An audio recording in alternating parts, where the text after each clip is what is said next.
Hello.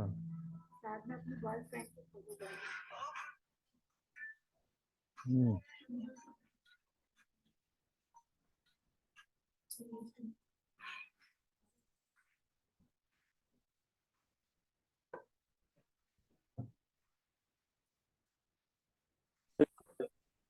नमस्ते।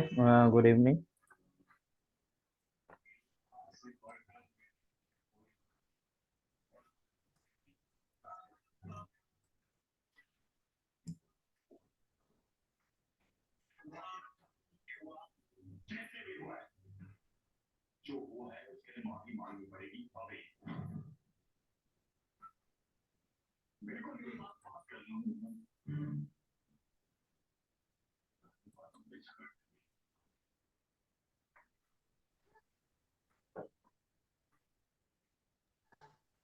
Good evening sir. हाँ, good evening.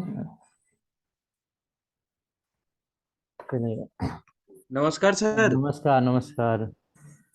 आज हम नेक्स्ट चैप्टर लेंगे। सिस्टम सॉर्टिंग और कॉम्प्लेक्सिटी जो है उतना ही पढ़ेंगे।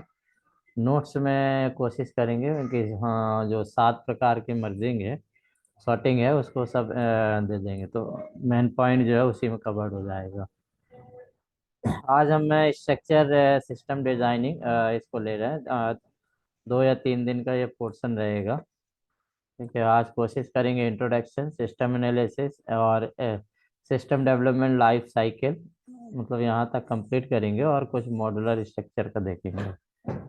और नेक्स्ट टाइम कल फिर क्लास होगी, उसमें अपन मतलब 1-2 दिन में ये निपटा लेंगे। तो हमारा आपका ये फर्स्ट वाला हो चुका है, सेकेंड भी हो गया है। देख लेते हैं कितना हो गया है। इसके बाद हमने प्रोग्रामिंग किया।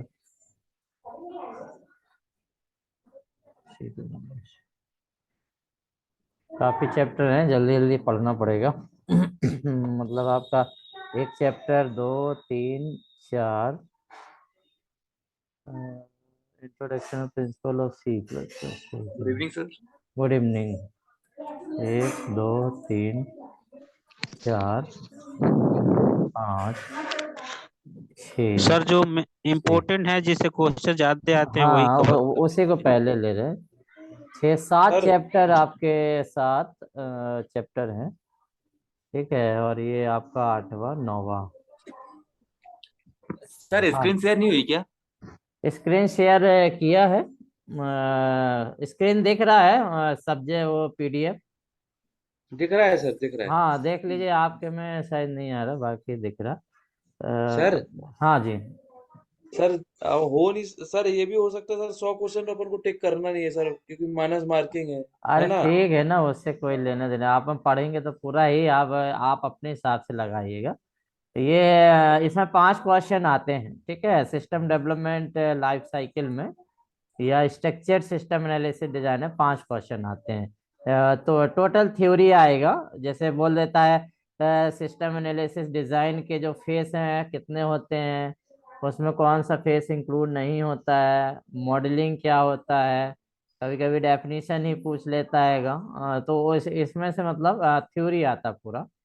तो ये थ्योरी वाला पोर्शन हम कंप्लीट करेंगे, उसके बाद फिर हम लिनक्स वाला उठाएंगे। ठीक है, सिस्टम एनालिसिस डिजाइन के बाद एक लिनक्स का उठा लेंगे तो ये कंप्लीट हो जाएगा। किसके इसमें कुछ कमांड वमांड रहेंगी तो कमांड अपन देख लेंगे, फाइल एट्रीब्यूट, BI एडिटर, ये सारा चीज।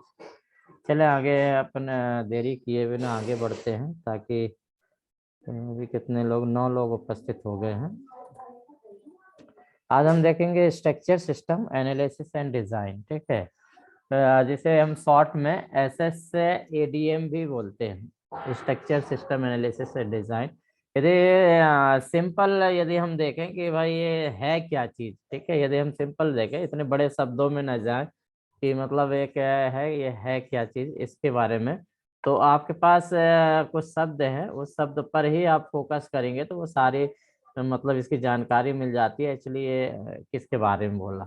मतलब यदि हम स्क्रीन में देखें तो आपको हमको क्या करना है, एक शब्द निकालना है, सिस्टम। ठीक है, सिस्टम माने होता है आपका तंत्र। ये आपको मालूम है कि कोई भी तंत्र है ये सिस्टम, ठीक है। मतलब सिस्टम देख लें, सिस्टम के बाद आप एनालिसिस देख लें, ठीक है। एनालिसिस का मतलब आप समझ रहे हैं कि विश्लेषण करना, ठीक है। एनालिसिस मतलब आप विश्लेषण करना, किसी भी चीज का आप विश्लेषण करते हैं। मतलब कोई भी यदि आपको काम दिया जाता है तो सबसे पहले सोच विचार करते हैं कि यार ये करना चाहिए नहीं करना चाहिए, उसका मतलब उसके डीपली जाते हो पूरा, कि यदि ये हमको एक सिस्टम दे दिया, सिस्टम माने कोई भी कार्य हो सकता है, सिस्टम माने एक कार्य हो सकता है, एक टारगेट हो सकता है, या हम बोले एक पर्पस हो सकता है। जैसे फैक्ट्री में क्या उत्पादन है, जो हमको टारगेट मिला है वो आपका समझ लो पर्पस है, ठीक है, टारगेट है। कोई भी एक पर्पस हो सकता है, कार्य हो सकता है, कोई सॉफ्टवेयर आपको बनाने के लिए दे दिया जाए, यदि आप सॉफ्टवेयर इंजीनियर है तो आपको सॉफ्टवेयर बनाने के लिए दे दिया जाए, या एक फैक्ट्री का निर्माण करना चाहते हो, आप चाहते हो कि भाई एक हम सपोज एक लाइब्रेरी खोलना चाहते हैं, आपको मतलब पैसे है और आप सोचते सिटी में एक लाइब्रेरी तो खोला जाए, तो लाइब्रेरी खोले दैट मीन्स एक सिस्टम बना रहे हैं आप, ठीक है। और ये सब सिस्टम का एक उद्देश्य है कस्टमर सर्विस प्रोवाइड करना और आपको प्रॉफिट लाना, ठीक है। किसी भी सिस्टम को डिजाइन करना, चाहे वो एक सॉफ्टवेयर हो वो भी एक सिस्टम है, यदि हम बोले सॉफ्टवेयर तो सॉफ्टवेयर भी एक सिस्टम है, ठीक है। यदि हम कंपनी बोलते हैं तो कंपनी भी एक सिस्टम है, ठीक है, ये सिस्टम है। हर सिस्टम के लिए हमको क्या क्या करना पड़ता है, आपको प्लानिंग करना पड़ता है। कोई भी सिस्टम डिजाइन करना आपको प्लानिंग करना पड़ेगा पहले, ठीक है, उसको डिजाइन करना पड़ेगा। डिजाइन के बाद आपको एनालिसिस करना पड़ेगा कि भाई हमने सही डिजाइन किया है नहीं किया है। डिजाइन के बाद आपको टेस्टिंग करना पड़ेगा, मतलब सर्वे वर्वे करेंगे भाई हमारा ये एनालिसिस किया है फायदा होगा नहीं। उसके बाद आप मार्केट में उतरेंगे, मतलब इम्प्लीमेंटेशन करेंगे। इम्प्लीमेंटेशन करने के बाद आप देखेंगे प्रॉफिट हो रहा है नहीं हो रहा है, आपका सिस्टम काम कर रहा है नहीं कर रहा है। तो यदि मतलब जो भी आपकी कमियां हैं या जो भी एरर हम बोले, एरर या कमियों को आप फाइंड आउट करेंगे, उसके बाद उस एरर या कमियों के बाद फिर आप प्लानिंग करेंगे, ठीक है। मतलब कुछ कमी, जैसे आप बिजनेस शुरू करते हैं, हमने बोला लाइब्रेरी का बिजनेस आपने शुरू किया, तो सबसे पहले आप देखते हैं कि कहाँ कहाँ कॉलेजेस हैं, कॉलेज पास में होंगे वहीं आप लाइब्रेरी खोलेंगे, ठीक है। मार्केट है पास में होना चाहिए, अच्छी सोसाइटी होना चाहिए, कोचिंग होना चाहिए, सब चीज आप पहले एनालिसिस कर लेते हैं। उसके बाद आप मतलब एक बड़ा हॉल देखते हैं, हॉल की डिजाइनिंग कैसे होना चाहिए, कितने रूम होने चाहिए, ओपन एरिया कितना होना चाहिए, स्टडी टेबल होना चाहिए, ये सारा चीज आप प्लानिंग करते होगे। नाइट वाला भी रखना है, डे वाला रखना है, कौन से टाइम में ज्यादा स्टूडेंट फ्री होते हैं, सारा चीज एनालिसिस करेंगे। उसके बाद करेंगे फिर किस सब्जेक्ट पर आपको करना, ये भी देखना पड़ेगा कि यार साइंस की बुक रखें, कंप्यूटर की रखें, या फिर मैगजीन रखें, या कंपटीशन एग्जाम की रखें। तो ये एनालिसिस में आ जाता है, ये सब अपन विचार करते हैं, ठीक है। और डिजाइन मतलब आपका डिजाइन फेस में इम्प्लीमेंटेशन से पहले डिजाइन होता है, जैसे सॉफ्टवेयर में प्रोग्रामिंग आप कर रहे हैं, जैसे सी में प्रोग्राम बनाते हैं तो उसको डिजाइन बोलते हैं। यदि हम लाइब्रेरी खोलना चाहते हैं तो जो बिल्डिंग आप ले रहे हैं, बिल्डिंग में कितने रूम होंगे, ओपन रूम कैसा होगा, स्टडी रूम क्या है, वो आपका डिजाइन फेस कहलाएगा, ठीक है। अब उसके बाद मेथड्स होंगे, कौन सी मेथड्स आप अप्रोच करते हैं उस मेथड के हिसाब से। तो ओवरव्यू यदि देखें तो पूरा इसमें हम यही पढ़ने वाले हैं, ठीक है। स्ट्रक्चर्ड मतलब एक स्ट्रक्चर बनेगा, एक पूरा कंप्लीट तंत्र बनेगा स्टेप बाय स्टेप। सिस्टम माने तंत्र हो सकता है, सॉफ्टवेयर हो सकता है, कंपनी हो सकता है, कुछ भी हो सकता है। एनालिसिस आप समझ गए, विश्लेषण करना, कोई भी समस्या है प्रॉब्लम है उसको सबसे पहले एनालिसिस किया जाता है। सिस्टम का एनालिसिस, जो भी सिस्टम आप डेवलप कर रहे हैं, चाहे प्रोग्राम डेवलप कर रहे हैं, सॉफ्टवेयर डेवलपमेंट कर रहे हैं, या कोई कंपनी खोल रहे हैं तो कंपनी को आप डेवलपमेंट करना चाहते हैं, तो उसके लिए एनालिसिस होगा, उसके बाद डिजाइन होगा। तो यदि हम इंट्रो पोर्शन में देखें कि एक्चुअली जो आपका एसएडीएम होता क्या है, तो आपका लिखा है कि structure system analysis and design methodology, sorry, एक मेथडोलॉजी है, ठीक है। मेथडोलॉजी मतलब मेथड या विधियों का समूह, प्रोसीजर का समूह है कि सेट ऑफ प्रोसीजर। तो is a set of standard for system analysis and application design, मतलब किसी भी सिस्टम के एनालिसिस विश्लेषण के लिए और उसके लिए जो एप्लीकेशन, एप्लीकेशन माने यूजेस, जहां आप सिस्टम फिजिकल स्टेब्लिश करते हैं, जो फिजिकल मतलब कम्युनिकेट होता है, जो हमारे टारगेट को अचीव करता है, उसको हम बोलते हैं एप्लीकेशन, कहाँ पर यूज हो रहा है वो एप्लीकेशन। ठीक है, उसी के लिए एक स्टैंडर्ड बनाया गया है, एक मेथड डेवलप किया गया है। ठीक है, उस मेथड को ही हम structure system analysis and design करते हैं। Generally it uses a formal methodology approach to the analysis and design information system. ठीक है, मतलब जो इंफॉर्मेशन सिस्टम है, इंफॉर्मेशन मतलब जानकारियों का जो समूह है, उस जानकारियों का ही एनालिसिस करना और डिजाइन करना है, जो फॉर्मल मेथोडोलॉजी होती है। फॉर्मल माने सबको मालूम है। ठीक है, यदि आपको एक कुआं खोदने दे दिया जाए तो आपको मालूम है ये फॉर्मल है, कुआं खोदना फॉर्मल है, तो आप क्या करोगे, जमीन देखोगे, आपको मालूम जमीन देखना, आपको कोई बताएगा नहीं। उसके बाद आप क्या है, गहती फावड़ा जो भी है मैन पावर है, उसमें आप खोदना स्टार्ट कर दोगे। पत्थर मिलेगा तो आप उसमें से, मतलब कुछ ना कुछ प्रोविजन करोगे पत्थर फोड़ने का। जब तक पानी नहीं निकल जाएगा तब तक आप खोदना स्टार्ट करेंगे।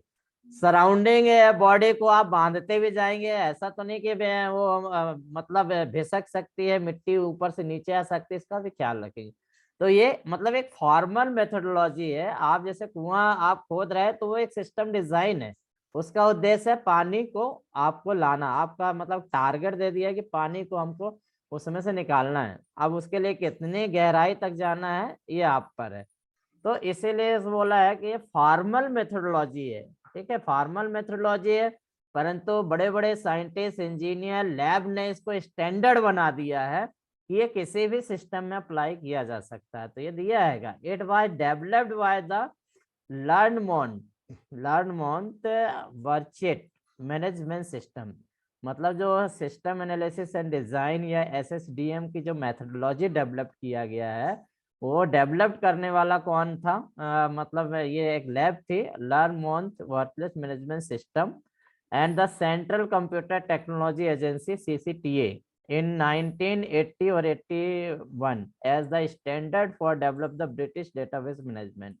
ठीक है, जो ब्रिटिश डाटाबेस था, ब्रिटिश के लिए डाटाबेस मैनेजमेंट करने के लिए कुछ एजेंसी को हायर किया गया कि भाई एक ऐसा सिस्टम डेवलपमेंट करिए कि हम कोई भी जैसे प्रोजेक्ट करते हैं, एक्चुअली प्रशासन भी कोई भी प्रोजेक्ट यदि डेवलप करे तो वो जो स्टैंडर्ड है, जो मेथोडोलॉजी है, जो प्रोसीजर है, वो सब में अप्लाई हो जाए।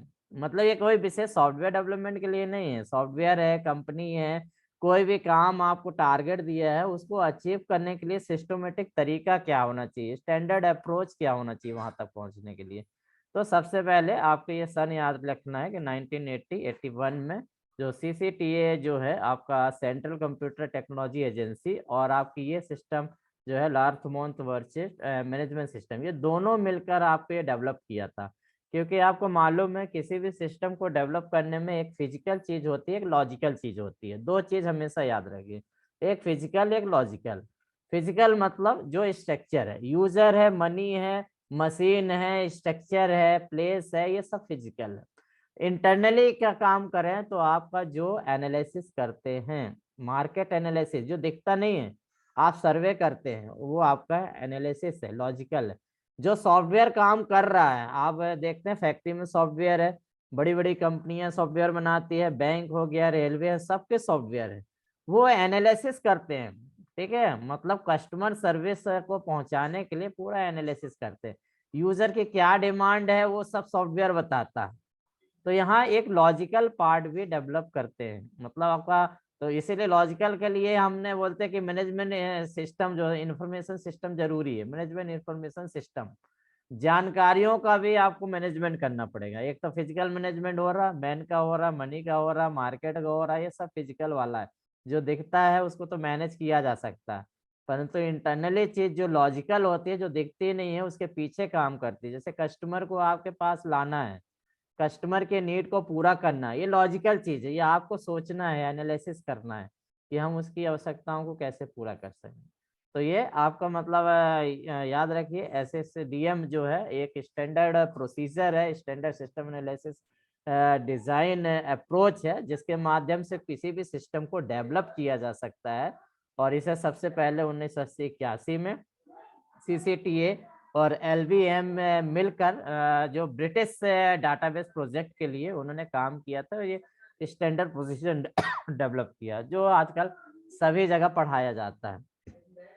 अब हम यदि देखें the technique used in SSADM system structure system analysis and design, जो मॉडलिंग में होता है जनरली किस टेक्निक का यूज होता है, तो हमारे पास 3 टेक्निक होती हैं जिसमें मतलब ये काम करता है। एक लॉजिकल डाटा मॉडलिंग यूज होता है, एक डाटा फ्लो मॉडलिंग होता है और एक एंटिटी बिहेवियर मॉडलिंग होता है। लॉजिकल डाटा हमने बोला कि जो हम बिहाइंड जो काम करता है, किसी भी सिस्टम को जोड़ने के लिए डाटा बहुत जरूरी होता है, ठीक है। This involve the process of identify, मतलब आप पहचाना, डाटा को पहचानना। जैसे हम यदि फैक्ट्री में बोले कर्मचारियों का वेतन बनाना है, मतलब हमको पे स्लिप तैयार करना है, तो पे स्लिप तैयार करना है तो उसके लिए आइडेंटिफाई क्या करना पड़ेगा, पे स्लिप तैयार करना है तो सबसे पहले आपका होता है कि भाई किसका तैयार करना है, ठीक है, आइज इंडस्ट्रियल एम्प्लॉयज का करना है। एम्प्लॉयज के अंदर भी फिटर टर्नर ये सब चीज है, तो ये डाटा का हम क्या कर रहे हैं, आइडेंटिफाई कर रहे हैं कि कौन कौन सा डाटा हमको लगेगा।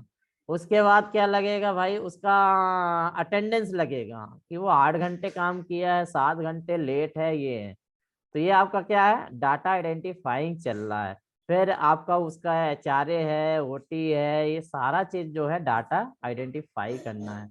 तो आइडेंटिफाई मतलब क्या, लॉजिकल डाटा मॉडलिंग है, मतलब हमारा तो उद्देश्य है पे स्लिप तैयार करके दीजिए भाई, मगर पे स्लिप के पीछे कितना काम हो रहा है वो आपको है। तो पहले किसी भी यदि आपको मॉडल बना रहे हैं, डाटा का मॉडल बना रहे हैं, तो लॉजिकल चीज आपको जो बिहाइंड काम करती है उस पॉइंट पर हमको याद रखता है, आइडेंटिफाई करना है।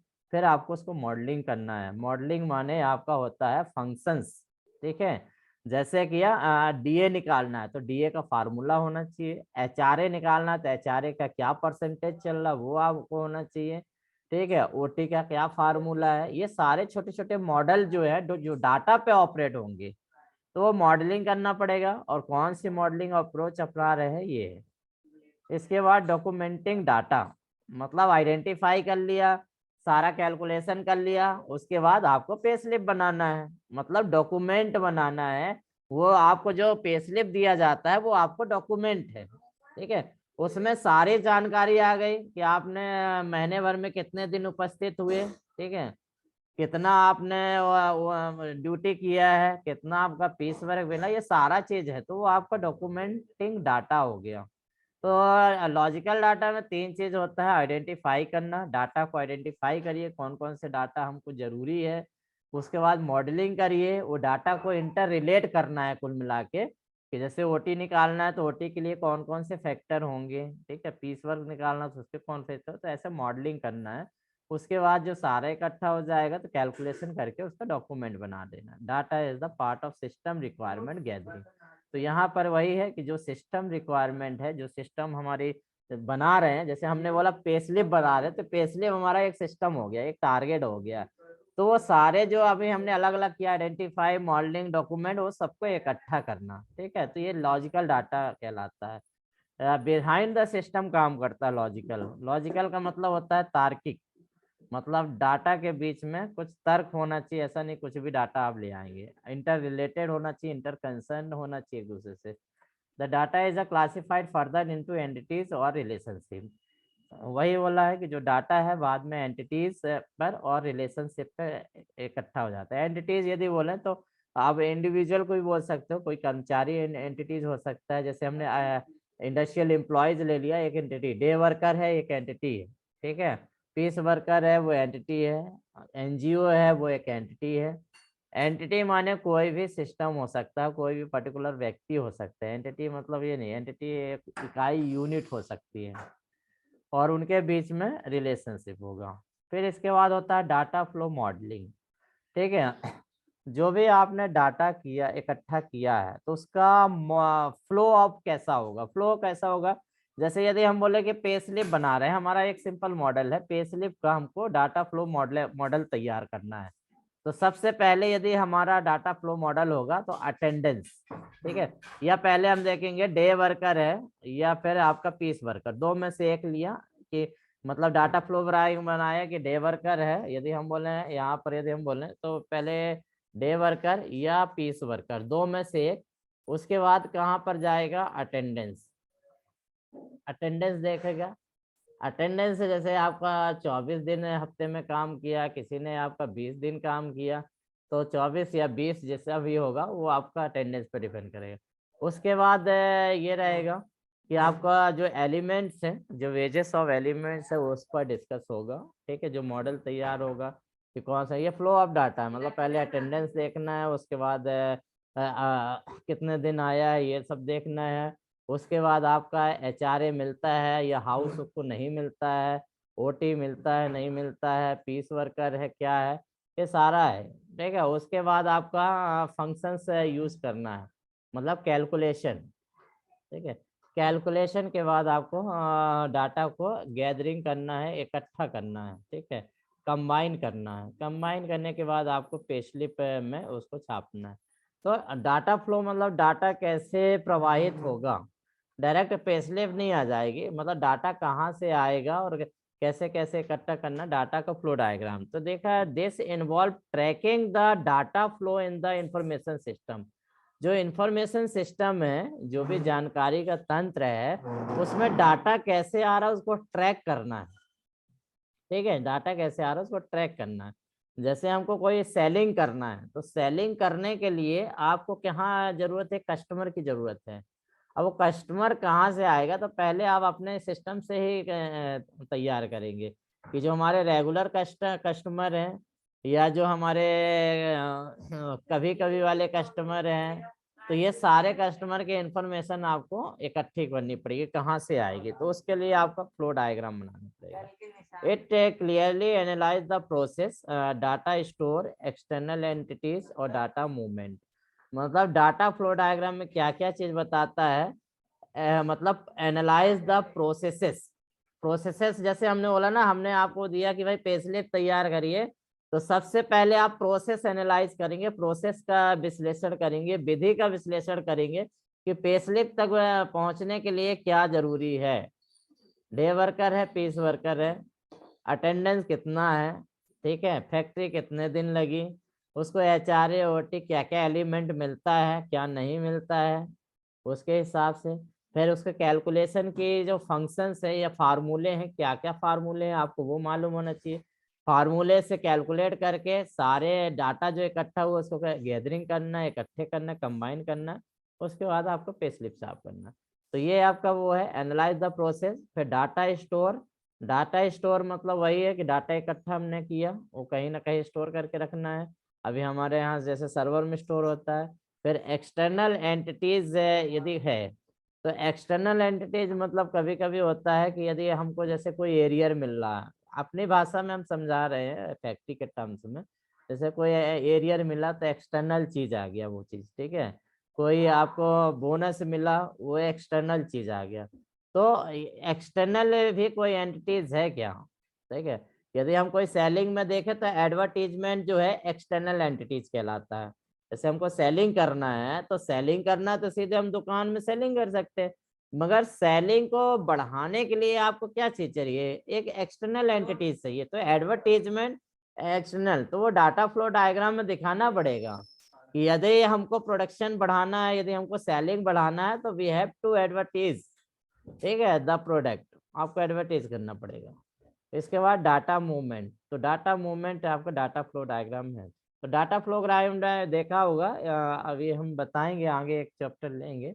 स्टार्ट होगा, स्टार्ट के बाद फिर आपका इनपुट होगा, इनपुट के बाद डिसीजन होगा, डिसीजन डायमंड में दर्शाते हैं यस या नो, यदि यस होगा तो वो दूसरे जगह डाटा जाएगा, फिर नो हो जाएगा तो नीचे आएगा, फिर आपका कैलकुलेशन होगा, फिर आउटपुट होगा, फिर स्टॉप होगा। तो इस प्रकार से मतलब डाटा फ्लो डायग्राम बताते हैं कि डाटा का प्रवाह किस तरह है। एंटिटी बिहेवियर मॉडलिंग, ठीक है, तो एंटिटी बिहेवियर मॉडलिंग मतलब ये है, कोई भी सिस्टम आपने डेवलप कर लिया है, तो उसका क्या इवेंट आ रहा है, क्या इन्वॉल्व, मतलब आपने जो आउटपुट क्या आ रहा है, जैसे हमने पे स्लिप डेवलप किया तो वो लोगों के लिए फायदेमंद है या नहीं है, किसी ने पता था उसमें त्रुटि निकाल दिया कि नहीं यार इसका थोड़ा सही नहीं, इसमें चेंज किया जाए। तो इस प्रकार से जो आपने एंटिटी बनाया है, जिस एंटिटी के लिए जिसके लिए सिस्टम डिजाइन किया है, जिसके लिए डाटा फ्लो डायग्राम है, तो वहां पर भी कुछ चेंजेस हमको दिखते हैं। तो दिस इन्वॉल्व आइडेंटिफाइंग मतलब जो आपने डेवलप किया उसे आइडेंटिफाई करेगा। Document the events influencing each entity. ठीक है, ईच एंटिटी मतलब आपका बताया ना कि जैसे ओटी में कोई प्रॉब्लम बताया, किसी ने बोला कि सर एचआरए गलत है, तो इसमें आपका एनालिसिस होता है। ठीक है, ईच एंटिटी में the sequence in which these event happen, जिस जिस हिसाब से होता है। जैसे अटेंडेंस है, पहले अटेंडेंस में कोई गलती है तो अटेंडेंस को पकड़ना है, उसके बाद नीचे जाना है। जो भी समस्या जिसने बताया है, जो टेस्टिंग के दौरान हम बताएंगे, आगे टेस्टिंग में ही होता है ये जनरली। तो एंटिटी बिहेवियर मतलब व्यवहार होता है कि जिसके लिए सिस्टम डेवलप किया गया है, इंडिविजुअल के लिए किया गया है, एक कंपनी के लिए किया गया है, तो उसका बिहेवियर क्या है, व्यवहार क्या है जो हमारा सिस्टम। तो जनरली कोई भी सिस्टम एनालिसिस एंड डिजाइन की बात करते हैं तो ये तीन चीज आपको मिलती है। लॉजिकल डाटा मतलब डाटा तो होना चाहिए, कंपनी भी खोलेंगे तो उसके लिए डाटा आप इकट्ठा करते हैं। उसके बाद डाटा फ्लो कैसे होगा, ठीक है, जैसे रॉ मटेरियल आया, रॉ मटेरियल को आपने मशीन में लगाया, मशीन से उत्पादन हुआ, फिर हम मार्केट सेल्स डिपार्टमेंट, हमारा सेल्स में डाटा जाएगा, सेल्स के बाद मार्केटिंग में जाएगा, मार्केटिंग से कस्टमर में जाएगा, कस्टमर से फीडबैक आएगा। मतलब ये क्या है, हमारा डाटा का फ्लो डायग्राम होगा। तो ये आपका एसएसडीएम का है। इसके बाद यदि हम बोले कि एसएडीएम में क्या क्या चीज इंक्लूड होती है, तो जैसे डिटरमाइनिंग द फिजिबिलिटी, मतलब जो आपका सिस्टम डिजाइन हो रहा है, जो डेवलप हो रहा है, उसकी फिजिबिलिटी, संभावना किस किस एरिया में है। ठीक है, डिटरमाइनिंग फिजिबिलिटी मतलब जैसे हम फैक्ट्री का ले लें, तो फैक्ट्री में यदि कोई सिस्टम डिजाइन किया गया है, जैसे कोई सॉफ्टवेयर डिजाइन किया गया है, तो वो किस किस सेक्शन में काम करेगा। क्या वो सॉफ्टवेयर केवल प्रोडक्शन में ही काम करेगा या एडमिन में भी काम करेगा, हॉस्पिटल में भी काम करेगा। तो ऐसा मतलब यह फिजिबिलिटी देखते हैं, संभावना देखते हैं। जैसे यदि हमें मार्केट करना है कि हमें स्टेशनरी की दुकान डालना है, तो स्टेशनरी की दुकान डालने में आप सबसे पहले क्या है कि भाई ये चलेगी या नहीं चलेगी यार, मतलब संभावना देखते हैं ना, फिजिबिलिटी, ये प्रॉफिट होगा या नहीं होगा। तो डिटरमाइनिंग पहले निश्चित किया जाता है, फिजिबिलिटी है कि इसकी संभावना किस एरिया में कोई भी सिस्टम है कि जरूरी है नहीं, ये भी आप देखते हैं। फिजिबिलिटी मतलब वही संभावना कि हमको रिक्वायरमेंट है या नहीं है, ऐसा तो नहीं कि जो करंट सिस्टम है वही सही है। जैसे अभी हमारे पास जो है, अभी हमारा ऑनलाइन से जो फैक्ट्री है गवर्नमेंट सेटअप में काम कर रही थी, गवर्नमेंट सेटअप में काम करते करे, अब हमको सिस्टम में चेंजेस लाना है। बहुत लंबे समय 200 सालों से हमारा गवर्नमेंट स्टेटस में काम कर रहा था, तो हमारा कंपटीशन में शायद पीछे थे। गवर्नमेंट एज पर गवर्नमेंट का कहना है कि मार्केट इतना आगे बढ़ गया है और इतना रिसर्च हो गया है कि एक एक से वेपन्स आने लगे, परंतु हमारी क्या है, जो टेक्नोलॉजी है, जो टेक्निक है, वो डेवलपमेंट की पुरानी है। तो हमें यहाँ पर भी सिस्टम एनालिसिस एंड डिजाइन का अप्रोच अपनाना और नया सिस्टम डिजाइन करना। ठीक है, तो हमारे में अड़चन क्या थी, हमने बीच में बताया भी था कि सेंट्रल गवर्नमेंट और डिफेंस का डाटा को सेंट्रलाइज या मतलब कहे कि इंटरनेट में प्लेस नहीं कर सकते। मतलब हम क्या कहना है, क्लाउडिंग नहीं कर सकते। इसमें प्रोटोकॉल है कि मिलिट्री का डाटा, डिफेंस का डाटा जो होता है, उसको हम क्या है, क्लाउडिंग में नहीं डाल सकते। ये आपका प्रोटोकॉल है, या तो हमको एक अलग डेवलप करना पड़ेगा, एक सिस्टम में भी जैसे मिलिट्री का सिस्टम है वो डेवलप करना पड़ेगा। अब हमारी संभावना क्या है, जैसे गवर्नमेंट ने, प्रेजेंट गवर्नमेंट ने क्या बोला कि हमको एक्सपोर्ट बढ़ाना है। एक्सपोर्ट बढ़ाने के लिए सबसे अच्छा साधन होता है इंटरनेट। ये आपको मालूम है कि हमको एक वेबसाइट बनाने पड़ेगी, सब ऑनलाइन हो गया है। ठीक है, जेम आ गया है, ऑनलाइन मतलब सारे टेंडर्ड हो गए, सब ऑनलाइन हो गया। तो डाटा को हमको अपने सर्वर में नहीं रखना पड़ेगा, क्योंकि हमारा सर्वर इतना फास्ट नहीं है, हमारा सुपर कंप्यूटर नहीं है ऑनलाइन फैक्ट्री का जो सर्विस को दे सके।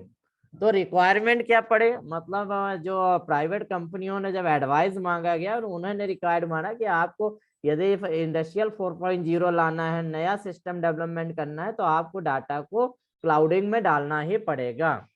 आपको यदि एक्सपोर्ट करना है तो आपको डाटा को, तो आपके जो डिजाइन्स हैं उनको आपको नेट में डालना पड़ेगा ताकि ज्यादा से ज्यादा कंट्री उसको वॉच कर सके। ठीक है, आप क्या बनाते हैं आपको सोशल मीडिया में डालना पड़ेगा। मतलब अभी तक क्या हमारी सिक्योरिटी वाला पर्पस था, हम डाटा को हाइड करना चाहते हैं। तो ये जो प्रोटोकॉल है, गवर्नमेंट के प्रोटोकॉल से निकलने के लिए सिस्टम की रिक्वायरमेंट पड़े कि भाई हम पीएसयू बना दें। पीएसयू में क्या है, पब्लिक पार्टनरशिप की भी आपकी सहभागिता सर होगी। हाँ जी। सर 1 अक्टूबर को सर जब फैक्ट्री में 7 बीपीएसयू बना था, तब हाँ हमारे यहाँ एक सर्कुलर हुआ था सर कि आप अपनी यंत्रा की आप वेबसाइट में जाकर उसको लाइक करें और हाँ, ज्यादा सोशल से ज्यादा उसको मीडिया में आप प्रमोट करें सर। फैलाए। ठीक है। जी, ऐसा बोला गया था हाँ, सर। तो वो यही था एक्चुअली कि आपने पढ़ा होगा जो 16 केलकर कमेटी आई, तो केलकर कमेटी जो आपने पढ़ा होगा, बहुत सारे पेज, 150-200 पेज की, हमने पूरा A to Z पढ़ा हुआ। 2-3 कमेटियों का रिकमेंडेशन आप पढ़ेंगे, वो बुक आपको मिल जाएगी। उसमें यदि आप पढ़ेंगे तो जो मैं बता रहा हूँ वो सारा चीज उसमें लिखा हुआ समाहित है। तो सिस्टम को चेंज करने की जरूरत पड़ी है, इसीलिए सब चीज हो रहा है कि हमें यदि वो करना है तो डाटा को हमको डालना ही पड़ेगा। तो एक तरह के कारण ये है, बाकी कारण बहुत सारे हो सकते हैं, मैं टेक्निकल कारण बता रहा हूँ। बाकी गवर्नमेंट को पैसा बचाना है, बिजनेस नहीं करना, वो अलग पर्पस हो सकता है। ठीक है। तो यहाँ पर जो हमने फिजिबिलिटी है, मतलब संभावना जोड़ते हैं कि भाई हमें फायदा होगा सिस्टम डेवलपमेंट, सिस्टम चेंज करने में कहाँ जरूरी है। तो जैसे बोले ना, गवर्नमेंट ने क्या बोला कि डिफेंस में जरूरी है, उन्होंने फिजिबिलिटी देखा, संभावना देखा कि यार यदि हम भी एक्सपोर्ट करें, दूसरे देश से हम खरीदते हैं, अपना वेपन्स खरीदते हैं, ठीक है, जेट फाइटर विमान खरीदते हैं, बाहर से खरीदते हैं, क्यों ना हम अपने यहाँ डेवलप करें। तो उन्होंने क्या, एक संभावना खोजा, फिजिबिलिटी देखा कि इंडिया में फिजिबिलिटी है, हमारे पास ऑनलाइन फैक्ट्री है, इंडस्ट्री है, ठीक है, स्किल्ड वर्कर है, क्यों ना हम इसमें अप्लाई करें। तो उन्होंने एक फिजिबिलिटी देखा। तो ये डिटरमाइनिंग फिजिबिलिटी जो है हम भी देखते हैं, ठीक है, डेली रूटीन में देखते हैं, कुछ भी काम करते हैं फिजिबिलिटी देखते हैं। अभी एग्जाम आप एलडीसी देख रहे हैं, आपकी फिजिबिलिटी है, हमको क्रैक करना है एग्जाम, आपकी बिल्कुल एक टारगेट है। अब वो टारगेट के लिए आप सारी संभावनाएं देखते हैं, ठीक है, कोचिंग भी आप ले रहे हैं, नोट्स भी पढ़ रहे हैं, नेट भी सर्फिंग कर रहे हैं, कहीं से कुछ मिल जाए उसको भी देखते हैं। तो जो जो संभावनाएं हैं टारगेट को अचीव करने के लिए, जितनी भी आपके फिजिबिलिटी है, वो सारे को आप सर्च करेंगे। तो वही है डिटरमाइनिंग, आप पता लगाना ऐसी फिजिबिलिटी को। इन इन्वेस्टिगेशन द करेंट इन्वायरमेंट, इसमें ये देखा जाता है कि जो हमारा करंट इन्वायरमेंट है, ये करंट जो हम मेथोडोलॉजी यूज कर रहे हैं, क्या वह है आज के युग के हिसाब से, आज के हिसाब से सही है नहीं है। यदि सही नहीं है तो उसे चेंज करने की जरूरत है क्या। तो इन्वेस्टिगेशन द करंट इन्वायरमेंट या करंट सिस्टम आपका आता है। मतलब फिजिबिलिटी देख लिए, फिजिबिलिटी देख ली मतलब नया चीज लाना है, तो करंट हमारा क्या है, आपका करंट इन्वायरमेंट भी तो देखना पड़ेगा, करंट सिस्टम का इन्वेस्टिगेशन करना पड़ेगा। इसके बाद डिटरमाइनिंग बिजनेस सिस्टम ऑप्शन, ठीक है, आपने करंट सिस्टम है, इसके बाद बिजनेस सिस्टम आप देखना। तो जैसे हमने बोला बिजनेस सिस्टम हमारे यहाँ क्या है कि डीपीएससी, तो एक ऑप्शन है हमारे पास। अब क्या गवर्नमेंट सेटअप से हमको किस में आ रहा है, डीपीएससी में आ रहा है। तो एक बिजनेस सिस्टम का ऑप्शन में से डिटरमाइनिंग करना, पहचानना कि हम कौन सा बिजनेस सिस्टम ऑप्शन चुन सकते हैं। तो डिफरेंट होगा, जैसे हमारे पास एक करंट है जो हमारा सेंट्रल गवर्नमेंट का था, एक हमारे पास डीपीएससी आ गया, उसके बाद एक आपका प्राइवेट भी है। तो वो कौन सा ऑप्शन सुटेबल है, तो डायरेक्ट तो प्राइवेट सेलेक्ट नहीं कर सकते, इसलिए भाई बोला भाई निगम वाला आप सेलेक्ट कर लीजिए। तो बिजनेस का सिस्टम आपका कौन सा है। इसके बाद आपका डिफाइनिंग रिक्वायरमेंट, ठीक है, तो रिक्वायरमेंट में रूल्स रेगुलेशन आ जाते हैं। यदि हम डीपीएससी फॉर्म कर रहे हैं तो उसके लिए क्या है, रिक्वायरमेंट है क्या। ठीक है, तो रिक्वायरमेंट जैसे अभी हमने बताया कि सेंट्रल गवर्नमेंट के जो डाटा को हमको ये करना है, हमको एक्सपोर्ट बढ़ाना है, हमको उत्पादन बढ़ाना है, हम मार्केट में कॉम्पीट करना है, हमको तंत्र को चेंज करना है, जो मैनुअल सिस्टम यूज है सीएनसी यूज करना है, इंडस्ट्रियल 4.0 का यूज करना है।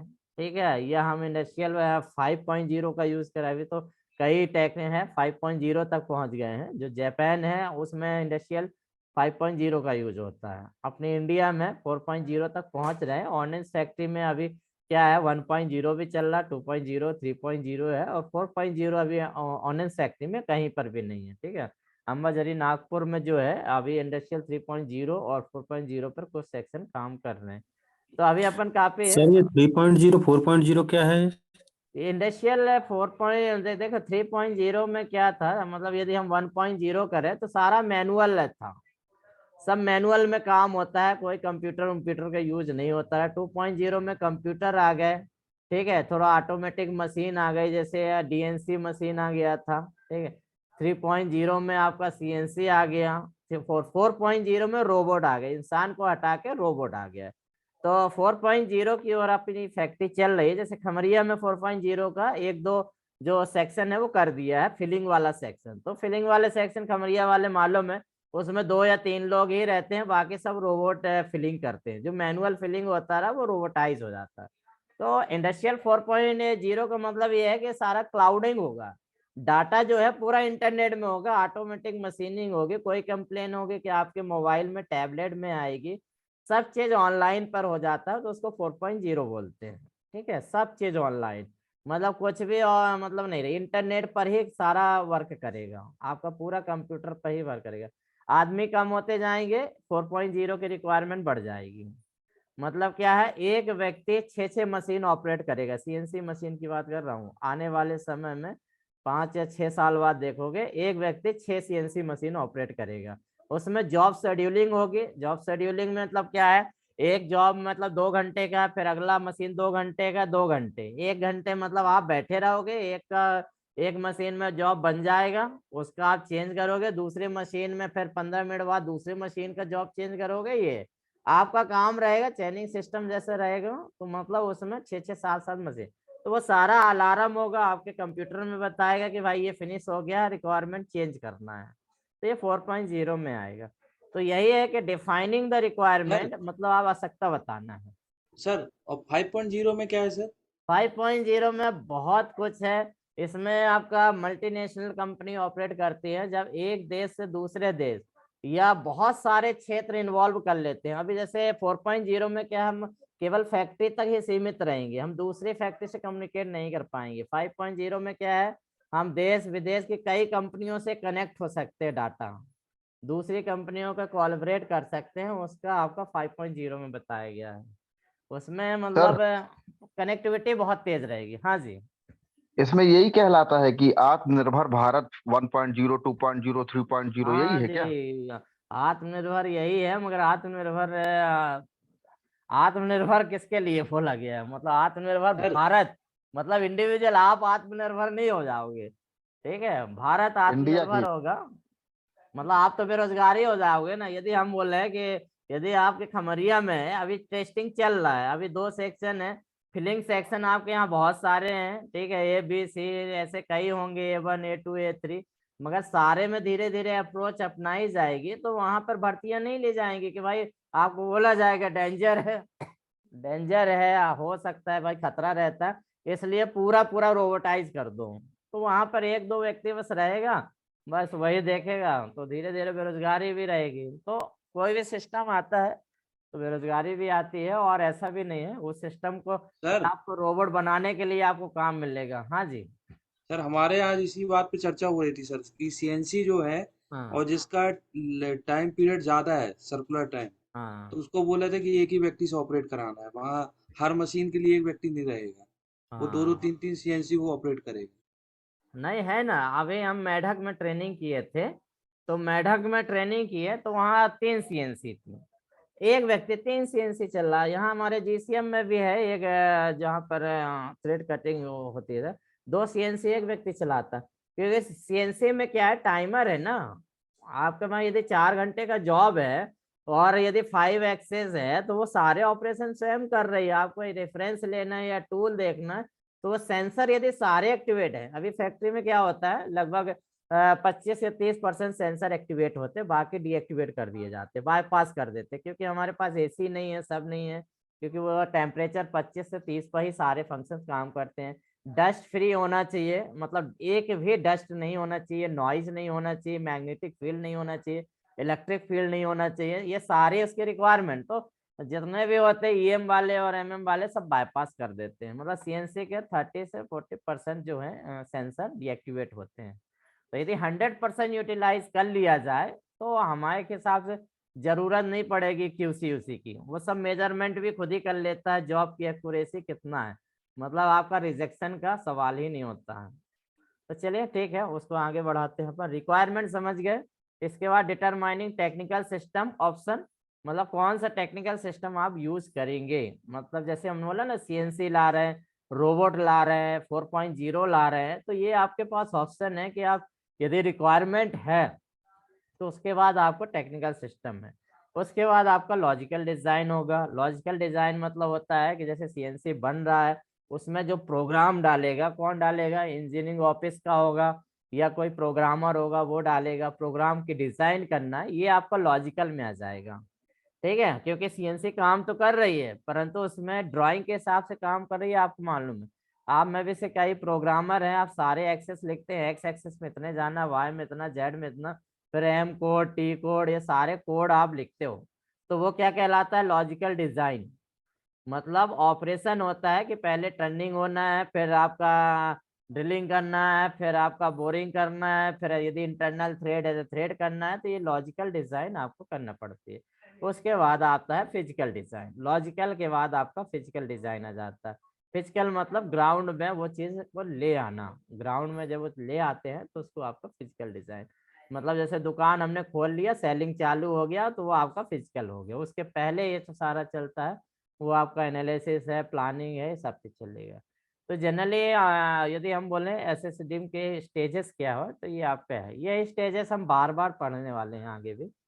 सिस्टम एनालिसिस क्या होता है, तो एनालिसिस का मतलब आप समझ गए होंगे, विश्लेषण करना किसी भी तंत्र का विश्लेषण। The process of studying a procedure or business to identify the goal or purpose and create the system procedure that will efficiently achieve that. मतलब हमारा, हमने पूरा जितना भी अभी समझाया है तो आपको क्या बताया है कि एक गोल होगा, एक टारगेट होगा, एक उद्देश्य होगा, या हमारा एक पर्पस है। उसी पर्पस को पूरा करने के लिए आपने क्या प्रोसेस की स्टडी किया है, मतलब आप प्रोसीजर अपनाते हैं ना उस बिजनेस को या उस सिस्टम को या उस टारगेट को अचीव करने के लिए आप क्या करते हैं, स्टडी करते हैं प्रोसीजर का, विधि का करते हैं कि कौन सी विधि अपनाई जाए। ठीक है, और वह के विधि कैसे होना चाहिए, that will efficiently achieve them, efficiently जो होगा उसे अचीव करेगा। यदि बोले कि एक्यूरेटली कर, जो आपने सोचा है वो अचीव होगा। यदि आप सेट का यूज करते हो, सिस्टम एनालिसिस एंड डिजाइन का आप वाकई यदि सही से यूज करेंगे तो आप 99% तक सफल होते हैं। जितने भी मल्टीनेशनल कंपनी होती हैंगी, ठीक है, वो सेट का यूज करती हैं। हम लोग का भी सब्जेक्ट था, आपने भी पढ़ा होगा, एक्चुअली मैं बीसीए पढ़ा हूँ, तो बीसीए में जब सॉफ्टवेयर डिजाइनिंग का ही रहता है पूरा, तो उसमें एक सेड आता है सिस्टम एनालिसिस एंड डिजाइन। तो सिस्टम एनालिसिस एंड डिजाइन एक बुक है पूरा, ठीक है, आपके में एक टॉपिक दिया है, तो इसीलिए पढ़ाने वाला जिसको सारा चीज नॉलेज होगा तो वो सोचेगा क्या पढ़ाऊं यार, ये क्या छोड़ दूं।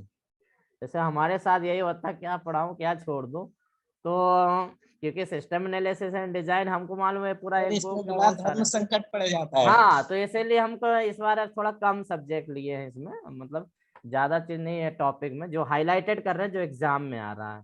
तो सिस्टम एनालिसिस की डेफिनेशन कभी कभी आई है एग्जाम में कि the process of studying and procedure business और आइडेंटिफाई इट्स गोल, मतलब जो बिजनेस है उसका गोल क्या है वो पता लगाना।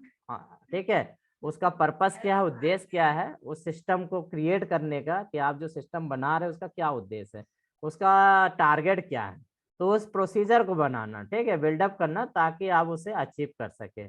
दूसरे व्यू में यदि हम बोलें कि सिस्टम एनालिसिस का मतलब क्या है, आप प्रॉब्लम सॉल्विंग टेक्निक, शॉर्ट में बोला है एक शब्दों में, मतलब यदि सिस्टम एनालिसिस का मतलब क्या है कि प्रॉब्लम सॉल्विंग टेक्निक है, किसी भी समस्या को समाधान करने का एक टेक्निक है, एक तकनीक है, that break down the system into its component pieces. जो कोई भी सिस्टम है, कोई भी सिस्टम डेवलप कर रहे हैं तो उसको क्या करता है, छोटे छोटे भागों में तोड़ देता है, फिर उस अलग अलग जो हिस्से होंगे उस पर हम काम करते हैं, और उसके बाद क्या है, सबको जोड़ देते हैं। How well those parts work, वो सारे पार्ट्स कैसे काम कर रहे हैं, and interact to complete their purpose, क्या वो सारे को मिलाने पर उस पर्पस को अचीव कर रहे हैं क्या। तो ये आपका मतलब दूसरा परिभाषा है। पहले तो ये है कि गोल या पर्पस, जो भी सिस्टम का गोल या पर्पस है उसके प्राप्त करने के लिए जो प्रोसीजर बनाई जाती है स्टडी करके, वो आपका सिस्टम एनालिसिस है।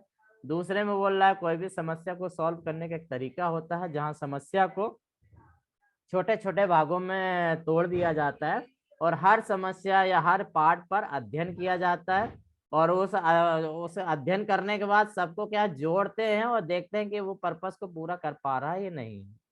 ग्रीक शब्द से लिया गया है द टर्म एनालिसिस और सिंथेसिस। ठीक है, analysis and synthesis terms from Greek meaning.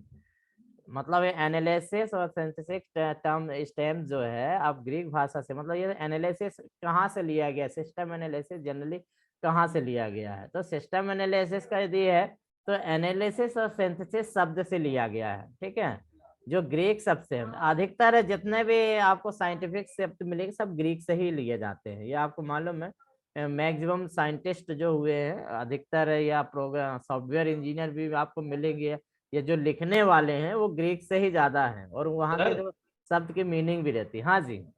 ये अधिकतर ग्रीक ही क्यों रहता है सर, मतलब नहीं, साइंस वहाँ के में जो देखते हैं। एक्चुअली क्या है, जो डिक्शनरी है वहाँ की, जो शब्दावली जो यूज करते हैं, लैंग्वेज जो यूज करते हैं, बहुत सारे ग्रीक शब्द है जो बहुत सारे उद्देश्यों को लेके पकड़ती है। मतलब उसका एक शब्द जो होता है बहुत सारी मीनिंग देता है। ग्रीक में ऐसे ही है कि मतलब उसमें सिनोनिम्स बहुत सारे होते हैं, इसलिए अधिकतर शब्द आपको ग्रीक के ही मिलेंगे। अपने हिंदी से नहीं लेते हैं कि मगर ग्रीक से लेते हैं, वो बहुत पुराने अरस्तु प्लेटो भी वहीं के रहे सर। हाँ, बहुत एक्चुअली क्या, बहुत सारे साइंटिस्ट जो थे ना, बहुत पुराना समय से चल रहा है। एक्चुअली क्रिश्चियन लोग जो थे पहले बहुत वो थे, उन्होंने बहुत डेवलपमेंट किया है। तो मीनिंग तो मतलब बोला टू टेक अपार्ट।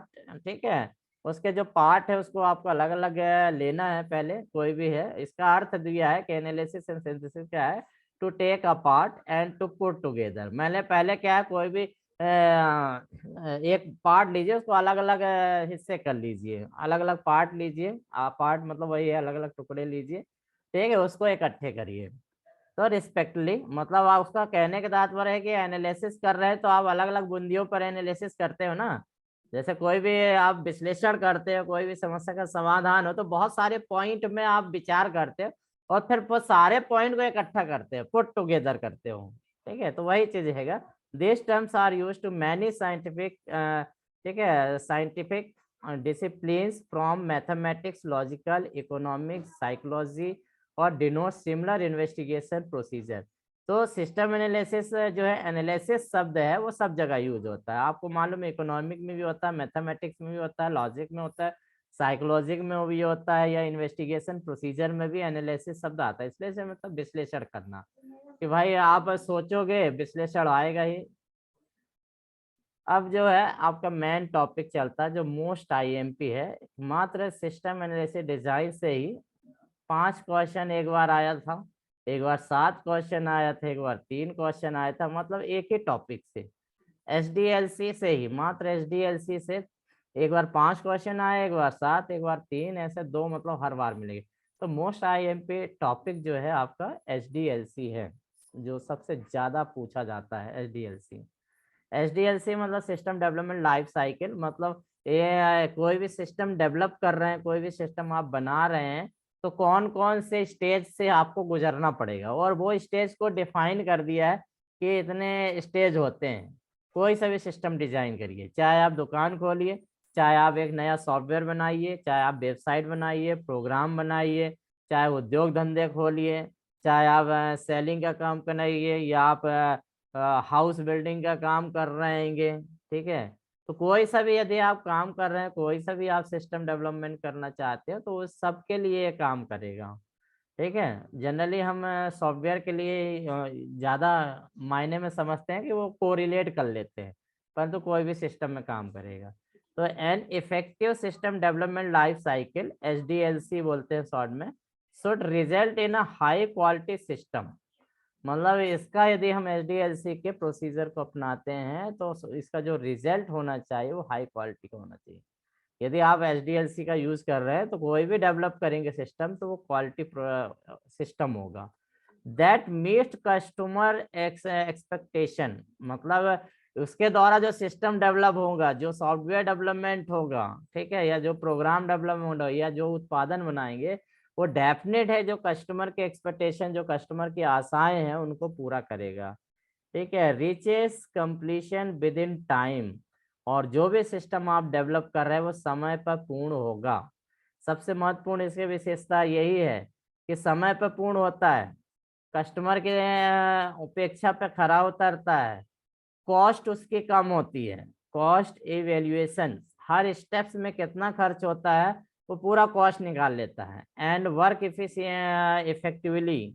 जो सिस्टम डेवलप होगा वो अच्छी तरह से काम करेगा efficiently in the current and planned information technology infrastructure. मतलब जो भी आपने MIS बनाया हुआ है, मैनेजमेंट इंफॉर्मेशन सिस्टम प्लान किया हुआ है, उसके मतलब टारगेट को वो अचीव करेगा इफिशियंटली, इफेक्टिवली, दोनों प्रकार से। System development life cycle is a conceptual model which include policies and procedure for the developing और alternating system through the life cycle. मतलब जो HDLC है उसमें बहुत सारे जो स्टेप्स बताए गए हैं, 7 स्टेप्स बताए गए हैं, उस स्टेप्स में पॉलिसीज हैं, प्रोसीजर हैं कि कैसे काम करना है। और यदि वो सारे 1 बाय 1 प्रोसीजर को फॉलो करते हो तो उससे जो भी आप सॉफ्टवेयर बनाते हो, या जो भी आप कंपनी डेवलप करते हो, या जो भी आप एक टारगेट बनाए, या जो प्रोसीजर आपने बनाया वो आपका सफल होगा यदि आपने HDLC प्रोसीजर को अपनाया है। यदि नहीं अपनाया है तो आप कभी भी सफल नहीं हो सकते। डायरेक्ट यदि आप टारगेट के पीछे करेंगे तो आप कभी भी नहीं जा सकते। आज अमेजन जैसे देख रहे हैं कि अमेजन हायर में आया, नंबर 1 आया, तो उसका क्या है, सबसे ज्यादा है कस्टमर सेटिस्फेक्शन उसने डेवलप किया। और कस्टमर सेटिस्फेक्शन डेवलपमेंट करने के लिए उसने MIS अच्छा बनाया। MIS मतलब जो है आप जानते हैं ना, अमेजोन में जाए, कुछ भी जाए, तो आपका क्या है, आपको जो सोचते हो वही चीज आप पे अपीयर हो जाता है। डिफरेंट, आपको एक ही आइटम के डिफरेंट व्यूज देखते हैं, सब चीज है। मतलब वो देखते हैं कि कस्टमर चाहता क्या है। आजकल 3D 5D मॉडल दे दिया है कि आप पलटा पलटा के देख लीजिए, जूता देख रहे हैं तो अल्टी पलटी करके कैसा देख सकते। तो मतलब उसने दिमाग दौड़ाया ना यार, सिस्टम अच्छा होना चाहिए, कस्टमर तक पहुंचना चाहिए। कस्टमर क्या है, वहां तो मतलब फिजिकली तो नहीं देख सकता, तो कम से कम लॉजिकली हम दिखाएं तो फिजिकली फील हो। तो मतलब उसने क्या है, ये सब HDLC के द्वारा सॉफ्टवेयर भी डेवलपमेंट किया, लॉजिकल डाटा स्ट्रक्चर, और कस्टमर तक पहुंचा उसने। उसके कारण जो है उसका आज जो सिस्टम डेवलपमेंट हुआ है बहुत ही अच्छा है, इफेक्टिवली है, इफिशियंटली है, यूजर फ्रेंडली है, सब चीज है, कॉस्ट इफेक्टिवली है भी है। तो यहाँ पर यही देखेंगे। अब ये मेन चीज होता है आपका फेसेस ऑफ HDLC।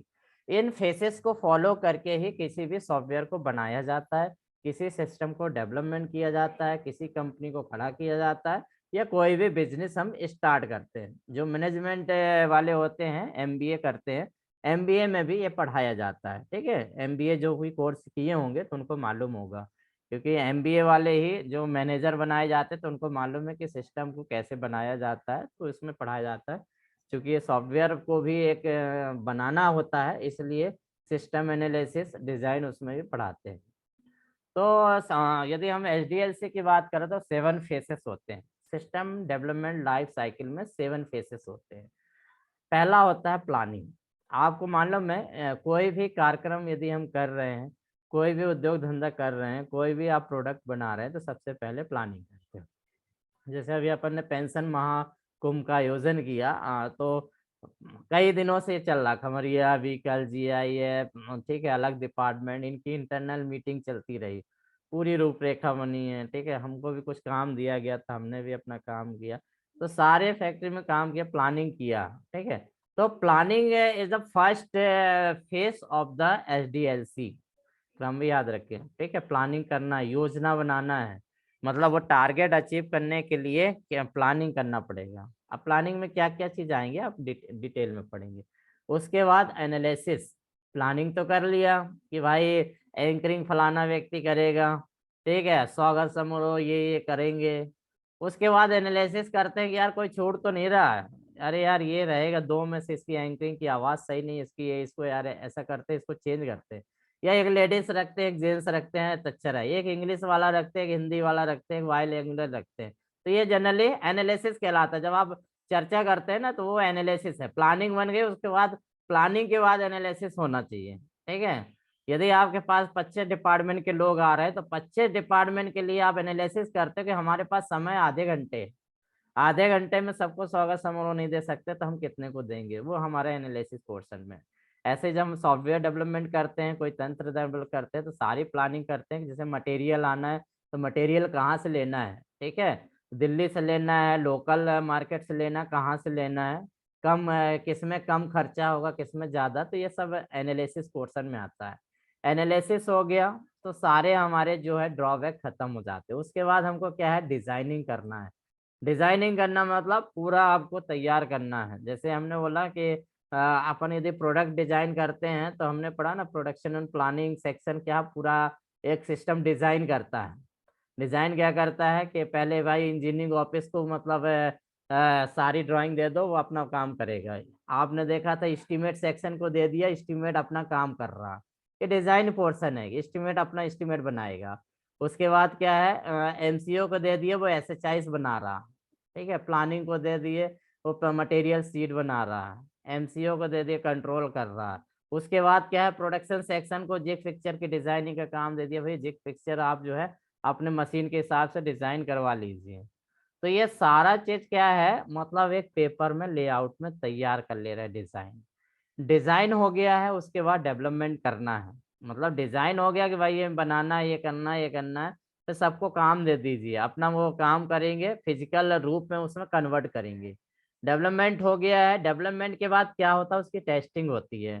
जैसे आप आपने फैक्ट्री में क्योंकि मशीन में काम करते हैं तो आपका फिक्सचर होता है, ये जिग है, फर्स्ट टाइम बनाता है तो आप क्या है, एक जॉब लगा के देखते हो कि वो काम कर रहा है नहीं, ऐसा तो नहीं, परंतु उसका जो बैलेंस वो नहीं बन रहा तो ओवल बन रहा है, या आपका सरफेस जो है वो राइट एंगल में नहीं आ रहा, तो आप क्या करते हो, उस फिक्सचर को फिर चेंज करते हो, थोड़ा फेसिंग कर रहे हैं या टर्निंग कर रहे हैं, या हो सकता है उसकी ग्रिपिंग को सही करते हैं, तो ये आपका टेस्टिंग पोर्शन में आता है। मतलब किसी भी सिस्टम को डेवलप करके सॉफ्टवेयर के टर्म में देखें तो प्रोग्राम आपने बनाया है, जैसे अभी हमने बनाया था दो संख्या को जोड़ना, हमने बना दिया, डेवलप कर दिया।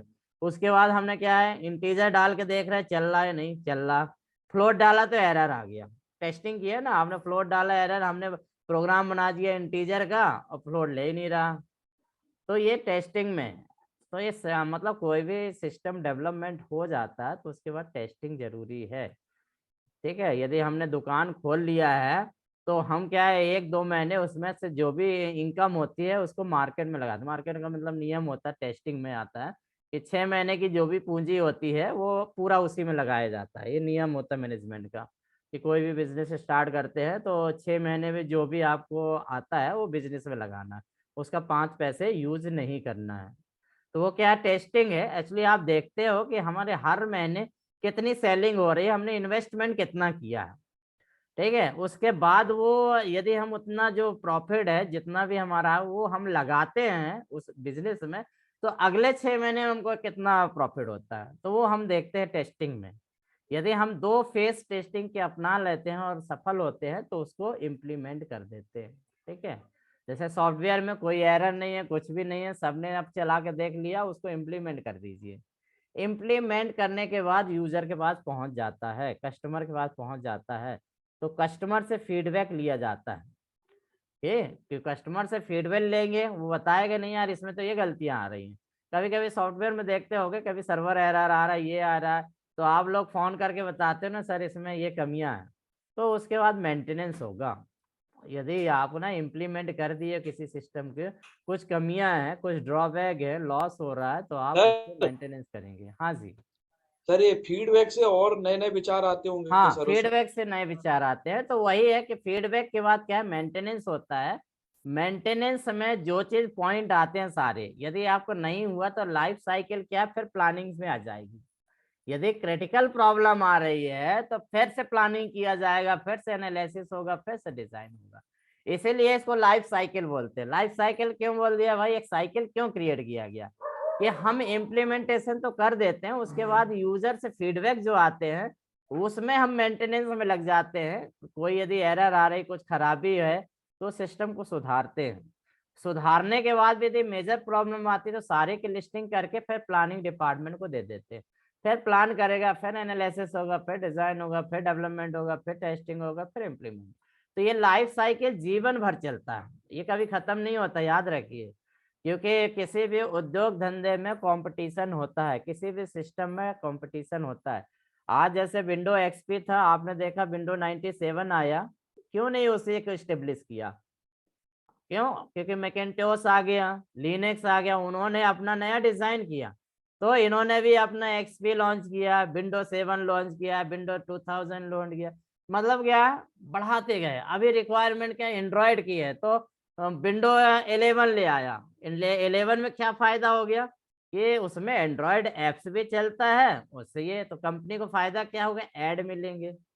तो मतलब सिस्टम एनालिसिस एंड डिजाइन का जो होता है लाइफ साइकिल जो होता है, मतलब पूरे जीवन भर में किसी भी सिस्टम को आपको लाइफ साइकिल में आपको ये प्लानिंग एनालिसिस डिजाइन जीवन भर करना है। जैसे हमारे फैक्ट्री में भी यही चल रहा है कि कोई भी नियम बनता है उसको क्या करते हैं और इम्प्लीमेंट करते हैं, फेल हो जाता है तो वर्कर यूनियन लड़ती है कि सर ये गलत है, ठीक है, चढ़ाई कर देते हैं तो उसको वापस ले लेते हैं।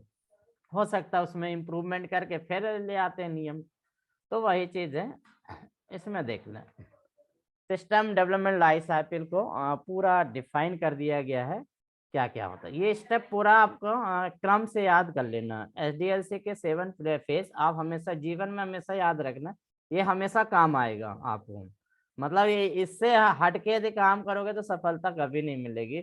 आप कभी दुकान डालते हो, कोई बिजनेस करते हो, ठीक है, या आप सॉफ्टवेयर कंपनी में काम कर रहे हो, तो यदि आप इसको फॉलो करोगे तो आप कभी असफल नहीं हो सकते हो, ठीक है। मतलब आप यदि दुकान भी खोल रहे हो तो आप क्या करना, पहले प्लानिंग कर लो, पूरा पेपर वर्क कर लो, क्या क्या करना है, एनालिसिस कर लो। ये एनालिसिस जो होता है रिजल्ट के करीब ले आता है। एनालिसिस करने के बाद आपको डिजाइन करना है। डिजाइन मतलब पेपर वर्क करना, क्या क्या हमको करना है, क्या क्या चीज होगा, ठीक है। यदि सॉफ्टवेयर में यदि हम बोले तो सॉफ्टवेयर में जैसे हमें समझ लो लाइब्रेरी का सॉफ्टवेयर डेवलपमेंट कर रहे हैं, तो आप लाइब्रेरी करते हैं तो क्या होता है, जनरली पहले इनरोलमेंट आता है, कोई भी कस्टमर आएगा या स्टूडेंट आएगा तो इन्वॉल्वमेंट करेगा। तो पहले हमको एक क्या रजिस्ट्रेशन मॉडल बनाना पड़ेगा कि भाई कस्टमर का रजिस्ट्रेशन, उसमें क्या क्या फील्ड रहेंगी, नेम रहेगा, कहाँ से आएगा, ठीक है। उसमें प्लानिंग रहेगी कि महीने में उसको कितने बुक देना है, कितनी फीस लेना है, एक बार में 2 बुक देना है, 3 बुक देना है, 4 बुक देना है, कितने दिनों के लिए देना है, ताकि आपका बुक जाम ना हो। यदि आप 5000 की प्लानिंग कर रहे हैं तो 5000 बुक के हिसाब से हो। तो यहाँ पर प्लानिंग कर लिया तो उनको एनालिसिस भी करना है कि शॉर्टेज तो नहीं हो जाए। लाइब्रेरी खोल के बैठ गए और पता चला कि साइंस की बुक आपके पास 10 ही है, सपोज फिजिक्स की बुक 10 है, और आप 10 कस्टमर को या 5 ही कस्टमर को दो पकड़ा दिया है कि 10-10 दिन के लिए। अब 10 दिन के लिए यदि पकड़ा दिया है तो दूसरा कस्टमर आएगा, वो फिजिक्स की देखेगा, नहीं मिलेगा तो वो आपसे ज्वाइन ही नहीं होगा, ठीक है। तो मतलब देखिए यहीं पे पकड़ में आ गया कि आपका बिजनेस सफल होगा या नहीं। तो आपने प्लानिंग कर लिया है कि भाई हमको 10 बुक इसकी रखना, 10 बुक इसकी रखना, 10 है। फिर आप एनालिसिस में आएगा तो फिर आपका दिमाग चलने लगेगा, अरे यार यदि 10 लोगों को बुक कर दिया 1 हफ्ते के लिए तो 1 हफ्ते में जाम हो गया। अगला आएगा, वो पूछेगा, नहीं मिलेगा, लाइब्रेरी छोड़ देगा, दूसरी की ज्वाइन कर लेगा। तो यहाँ पर हमको एनालिसिस पोर्शन में ड्रॉबैक ढूंढने मिल जाते हैं। ये वाला बहुत इंपॉर्टेंट पोर्शन है। कोई भी प्लानिंग आप करते हो तो एनालिसिस जरूर करिए, विश्लेषण करना है कि वह हमने जो प्लानिंग किया वो सही है नहीं, उसमें क्या चेंजेस है, यहीं पे चेंज कर दीजिए। यदि हो जाता है तो उसको डिजाइन कर लीजिए, ठीक है, डिजाइन कर लीजिए पूरा, कितनी बुक चाहिए। लाइब्रेरी का उदाहरण लेके चल रहे हैं अभी अपन, ठीक है, कितनी बुक साइंस की रखना है, कितने, मतलब एक आप तो पहले ये प्लानिंग होना चाहिए कि हम साइंस की करना है, आर्ट की करना है, क्या करना है, वो सारे डिजाइन कर लीजिए। कितने रूम होंगे, स्टडी रूम रखना है, टाइमिंग क्या होगा, ये सारा चीज का एनालिसिस कर लेना है, उसके बाद डिजाइन करना है। उसके बाद आपका डेवलपमेंट फेज आ जाएगा जो फिजिकल फेज कहलाता है, ठीक है। लाइब्रेरी है मतलब आप दुकान से पहले सारी किताबें खरीद के लाएंगे और रैक लाएंगे, जमाएंगे, व्यवस्थित करेंगे। गैलरी कहाँ होंगे, स्टडी रूम कहाँ होंगे, कितने टेबल लगना है, कंप्यूटर कितने होंगे, वर्कर कितने होंगे, ये सबको डिप्लॉय करेंगे। ठीक है, डेवलपमेंट करना मतलब सबको आप वहां पर रखिए, डिप्लॉयमेंट कर दीजिए, तभी आपका पूरा सिस्टम डेवलपमेंट हो गया। पूरी लाइब्रेरी हो गया, सब चीजें हो गया है। कोई भी कस्टमर आएगा तो आपको, कस्टमर जब आएगा तो कस्टमर से ही टेस्टिंग होगी। ठीक है, मतलब कस्टमर से टेस्टिंग होगी कि वो कस्टमर आपकी दुकान में आ रहा है, लाइब्रेरी में नहीं आ रहा है। आ रहा है तो आप ये टेस्ट कर पाएंगे कि कंप्यूटर वाले ज्यादा आ रहे हैं या लॉ वाले ज्यादा आ रहे हैं या कॉम्पिटिटिव एग्जाम वाले ज्यादा आ रहे हैं, ये आपको टेस्टिंग से ही पता चलेगा। ठीक है, यदि कोई व्यक्ति आया, कोई फलाने राइटर की बुक मांगा जो अभी बहुत ज्यादा चल रही है, जैसे मैकेनिकल में कुर्मी की बोलते हैं कि भाई कुर्मी का मैकेनिकल जिसने पढ़ लिया तो उसने मान लो कि 60 से 70% अचीव कर लिया। ठीक है, उसके बाद जैन की लगा लिया तो 100% कर लिया। मतलब ये दो बुक ऐसी है कि मैकेनिकल के लिए फास्ट है। तो आपने लाइब्रेरी खोला तो आपके पास सर टेस्टिंग क्या हो रही है कि मैकेनिकल के जो कंपटीशन के एग्जाम कर रहा है, एलडीसी दे रहा है, तो वो वही पहुंचेगा, भाई कुर्मी की बुक दे दो हमको, जैन की बुक दे दीजिए ऑब्जेक्टिव वाली, तो वो बुक डिमांड है। तो अब पता चला अभी एलडीसी का एग्जाम चल रहा है, 100 लोग पहुंच गए तो उसके बाद बुक ही खत्म हो गई। अगला जो लॉट आ रहा है भाई, बार बार स्टूडेंट आ रहे हैं तो बिचक रहे हैं, तो वो दोबारा लाइब्रेरी जाएंगे ही नहीं वहाँ। तो यहाँ टेस्टिंग से पता चल रहा है कि हमारी डिमांड किसकी है। कंप्यूटर में बीसीए, पीजीडीसीए, डीसीए होती है। हर व्यक्ति अफोर्ड नहीं कर पाता कि हर राइटर की बुक खरीद ले, क्योंकि अलग अलग राइटर की अलग अलग चीज रहती है।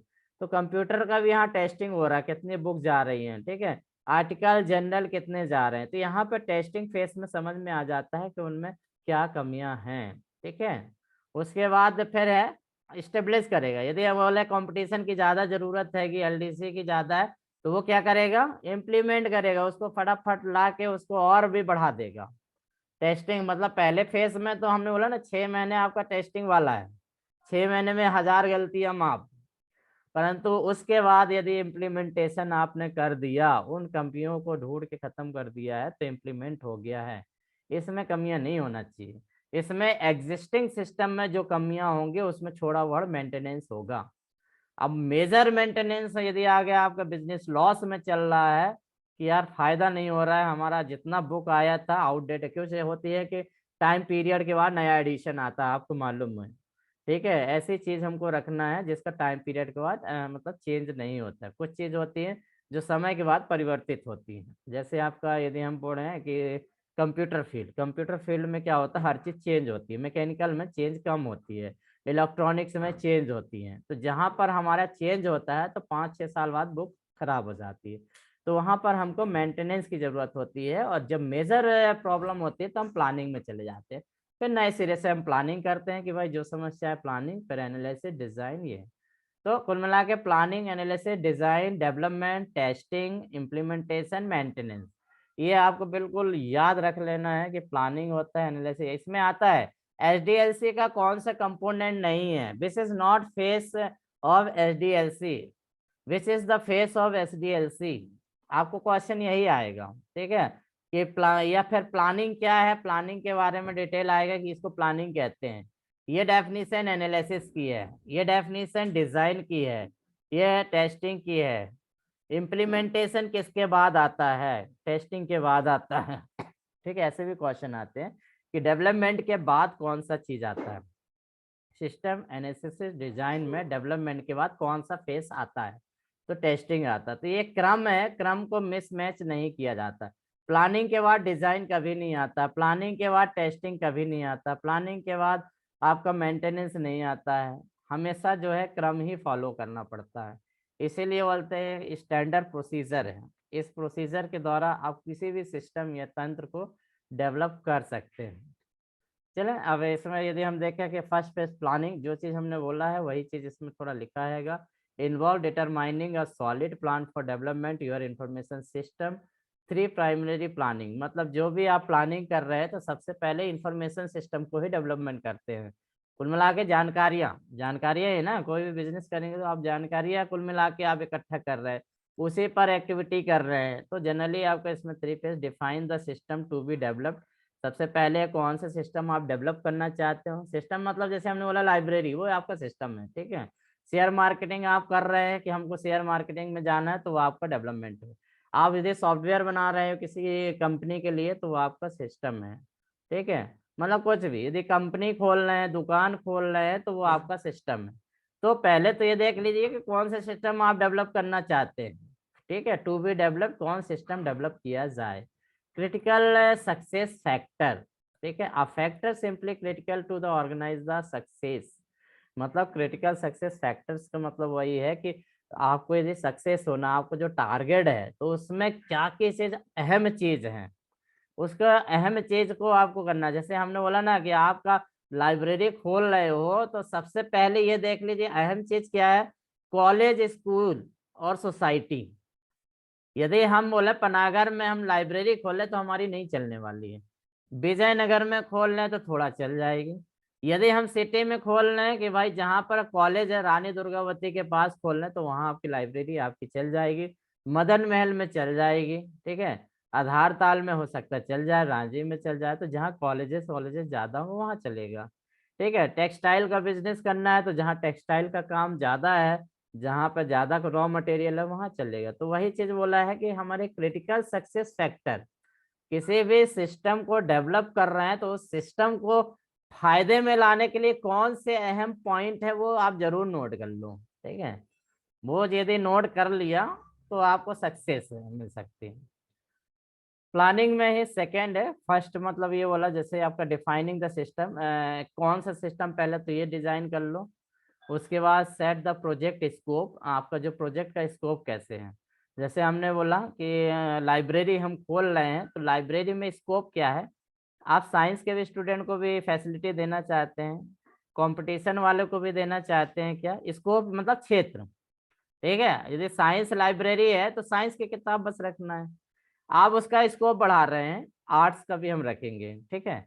उसके बाद और स्कोप बढ़ा लिए कि हम भाई उसको क्या करेंगे, कंपटीशन एग्जाम भी रखेंगे। अब कंपटीशन रखोगे तो बहुत सारे राइटर की किताब भी रखनी पड़ेगी, आपको मालूम है कि कंपटीशन एग्जाम बहुत सारे राइटर हैं।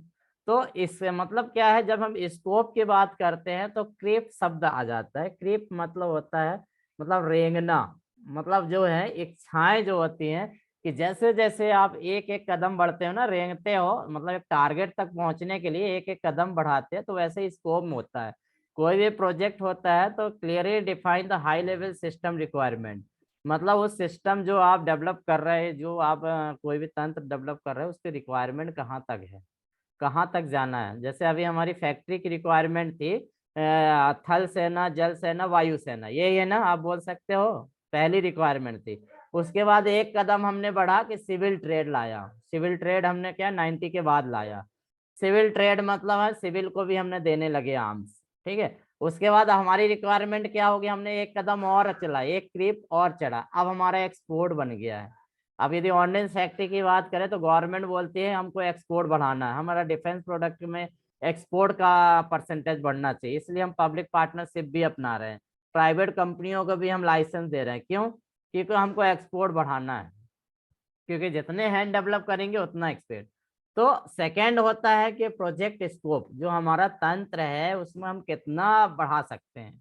तो इसमें होता है प्रोजेक्ट का स्कोप क्या है, स्कोप हम कहाँ कहाँ तक फैला सकते हैं, उसके फीचर्स क्या रहेंगे, यदि हम कहीं पर नया चीज कर रहे हैं तो उसमें एक्स्ट्रा हम क्या फीचर ऐड कर रहेंगे। और प्रोजेक्ट स्कोप का डॉक्यूमेंटेशन होना चाहिए।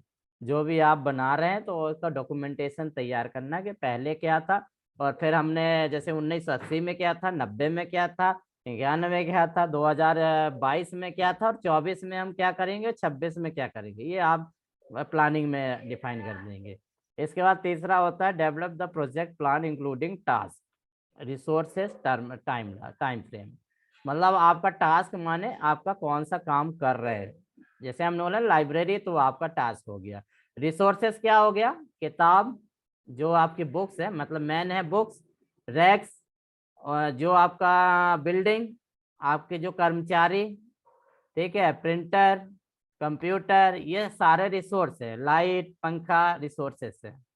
टेबल, स्टडी रूम रिसोर्स है। तो मतलब टास्क है, रिसोर्स है, टाइम फ्रेम होना चाहिए किसी भी प्लानिंग, मतलब वो सिस्टम को डेवलपमेंट करने में कितना समय लगेगा। जैसे एक सॉफ्टवेयर बनाते हैं तो उसमें बोल देते हैं 6 महीने का समय लगेगा। अब 6 महीने का समय लगेगा तो कौन कौन से टाइम में क्या क्या करना है, ये प्लानिंग में ही रहता है, इतना याद रखिए, प्लानिंग में ही रहता है। जैसे कि हम गवर्नमेंट ने डीपीएससी बनाया, डीपीएससी के लिए 5 साल का टाइमिंग हमने पढ़ाया है। तो 5 साल में गवर्नमेंट को क्या करना है, वो आपने प्लानिंग उन्होंने बनाया हो, उन्होंने सिस्टम डेवलपमेंट पूरा लाइफ साइकिल बना के रखा है। अपन सोचते हैं कुछ नहीं हो रहा, वो सब हो रहा है। और फेस बाय फेस होता है, उनकी टीम बनी हुई है। ठीक है, अभी जो नियम रूल्स फॉलो हो रहे हैं वो सारे एक एक करके कदम बढ़ते जा रहे हैं। ठीक है, अभी लेबर कोड आपने देखा, लेबर कोड इसी का एक हिस्सा है। तो वो बन गया हैगा, लेबर कोड बन गया है। आपकी जो यहाँ पर चल रहा है कि क्या क्या सर्विस कंडीशन है, वो भी चल रहा है। तो ये सारे चीज क्या हैगा, आपका टाइम लाइन है कि कितने समय में, किसी को दिया होगा 5 महीने में तुम ये बनाओ, किसी को 6 महीने में ये करना है, 7 महीने में ये करना है, 2 साल के लिए हमने फॉरेन डेपुटेशन करा है। तो ये क्या है, टाइम लाइन है। वो टाइम फ्रेम में ही आपको काम करना है, कोई भी सिस्टम डिजाइन करना टाइम फ्रेम। तो प्रोजेक्ट प्लान डिफाइनिंग द, मतलब आपको व्हाट क्या करना है, ठीक है, व्हेन कब करना है, who questions to the system development, कौन कौन होगा सिस्टम डेवलपमेंट के लिए जो उसे उसके लिए उत्तरदायी होगा। प्रोजेक्ट प्लान, प्रोजेक्ट मैनेजर होगा, एक जो लीडर होगा मैन। ठीक है, जैसे अभी हमारा लीडर क्या है, डीडीपी है, डिफेंस प्रोडक्शन डिपार्टमेंट। उसको प्रोजेक्ट लीडर बनाया है कि कोई भी नियम बनेगा तो उसको चेंज करने का अधिकार मात्र डीडीपी को होगा, वही चेंज कर सकता है। तो ऐसे ही आपका प्रोजेक्ट मैनेजर होता है, individual who is expert the project earning managing defining develop the project आप ट्रैक प्लान और इंश्योर द की। मतलब ये सारे जो लोग बनाएंगे उसको लीड करने का काम प्रोजेक्ट मैनेजर करेगा।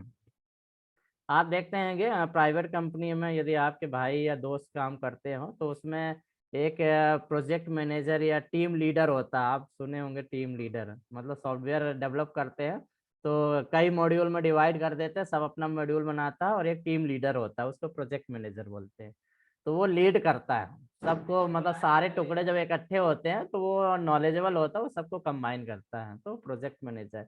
प्रोजेक्ट माइलस्टोन्स, ठीक है, किसी भी प्रोजेक्ट के माइलस्टोन जो बोलते हैं ना, पत्थर जो पारस जो मैन होता है, ठीक है, रिप्रेजेंट की dates for which you need to certain groups of activities perform.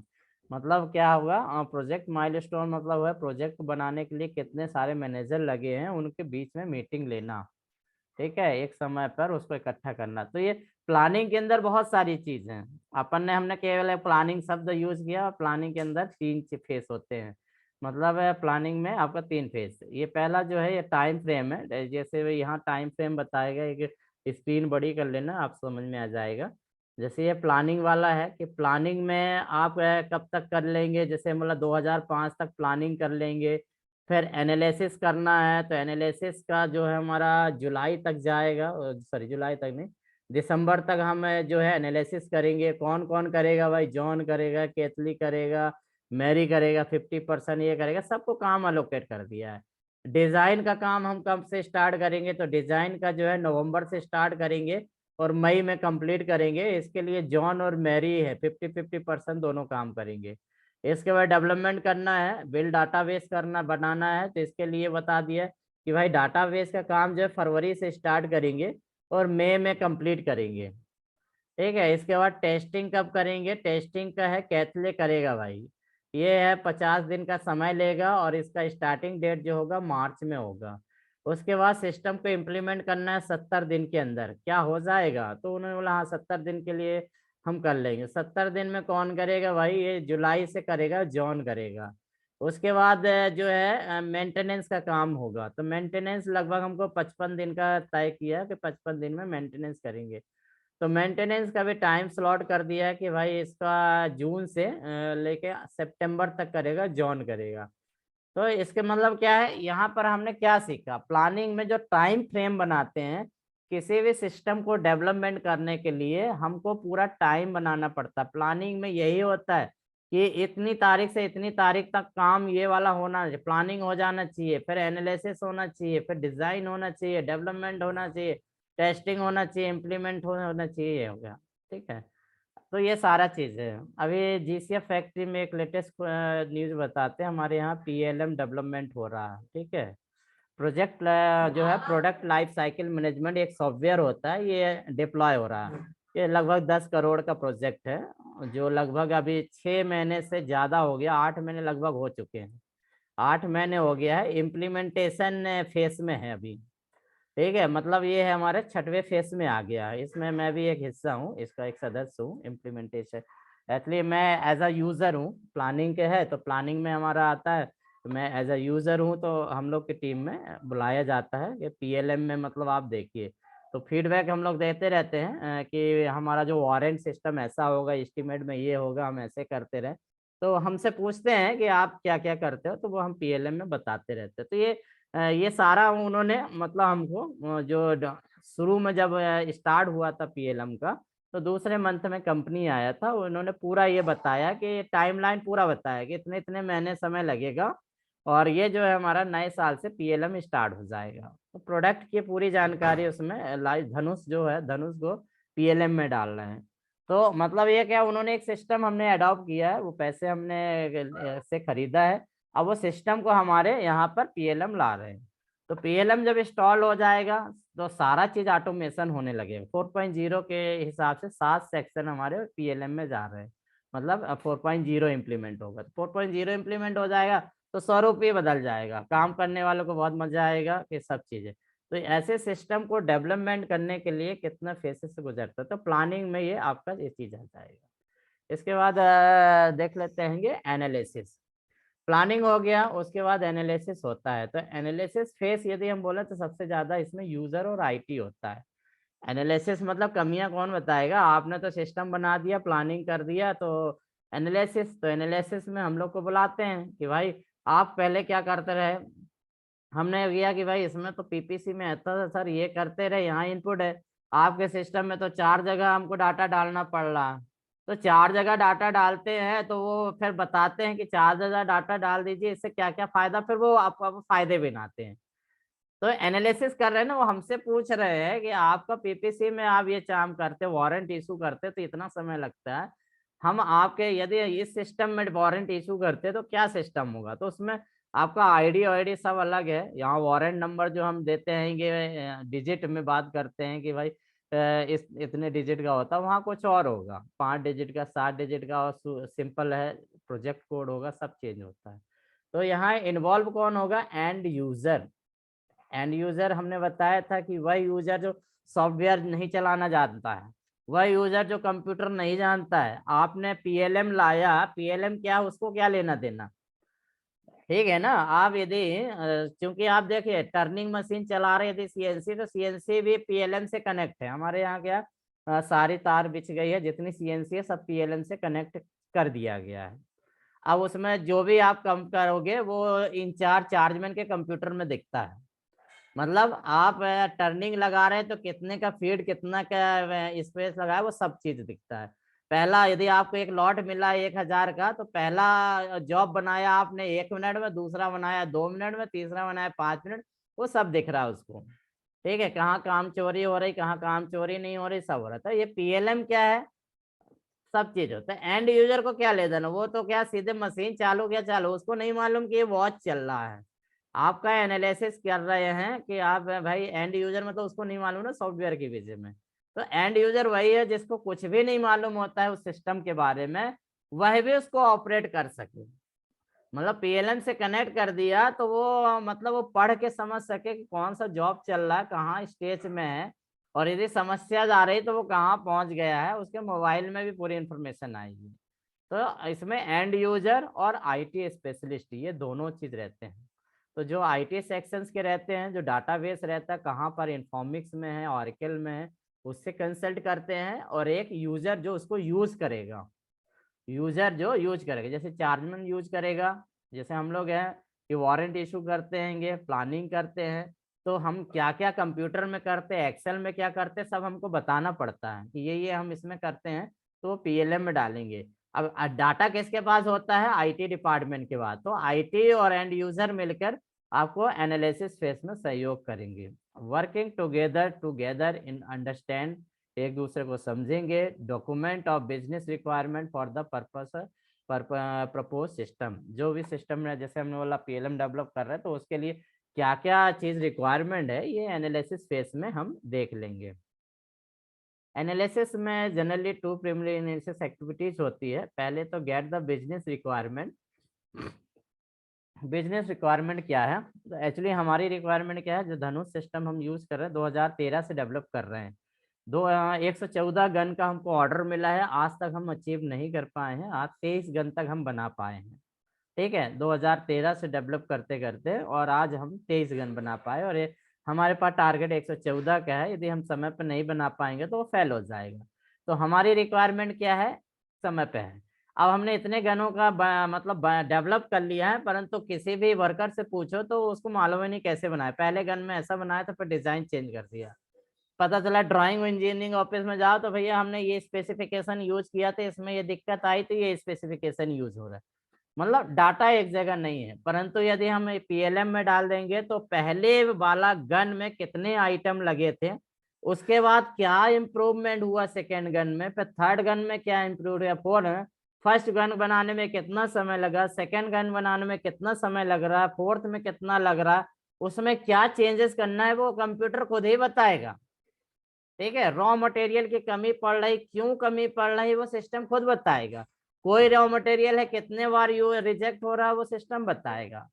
तो यहाँ पर क्या हो रहा कि सिस्टम पूरा आपको बताएगा।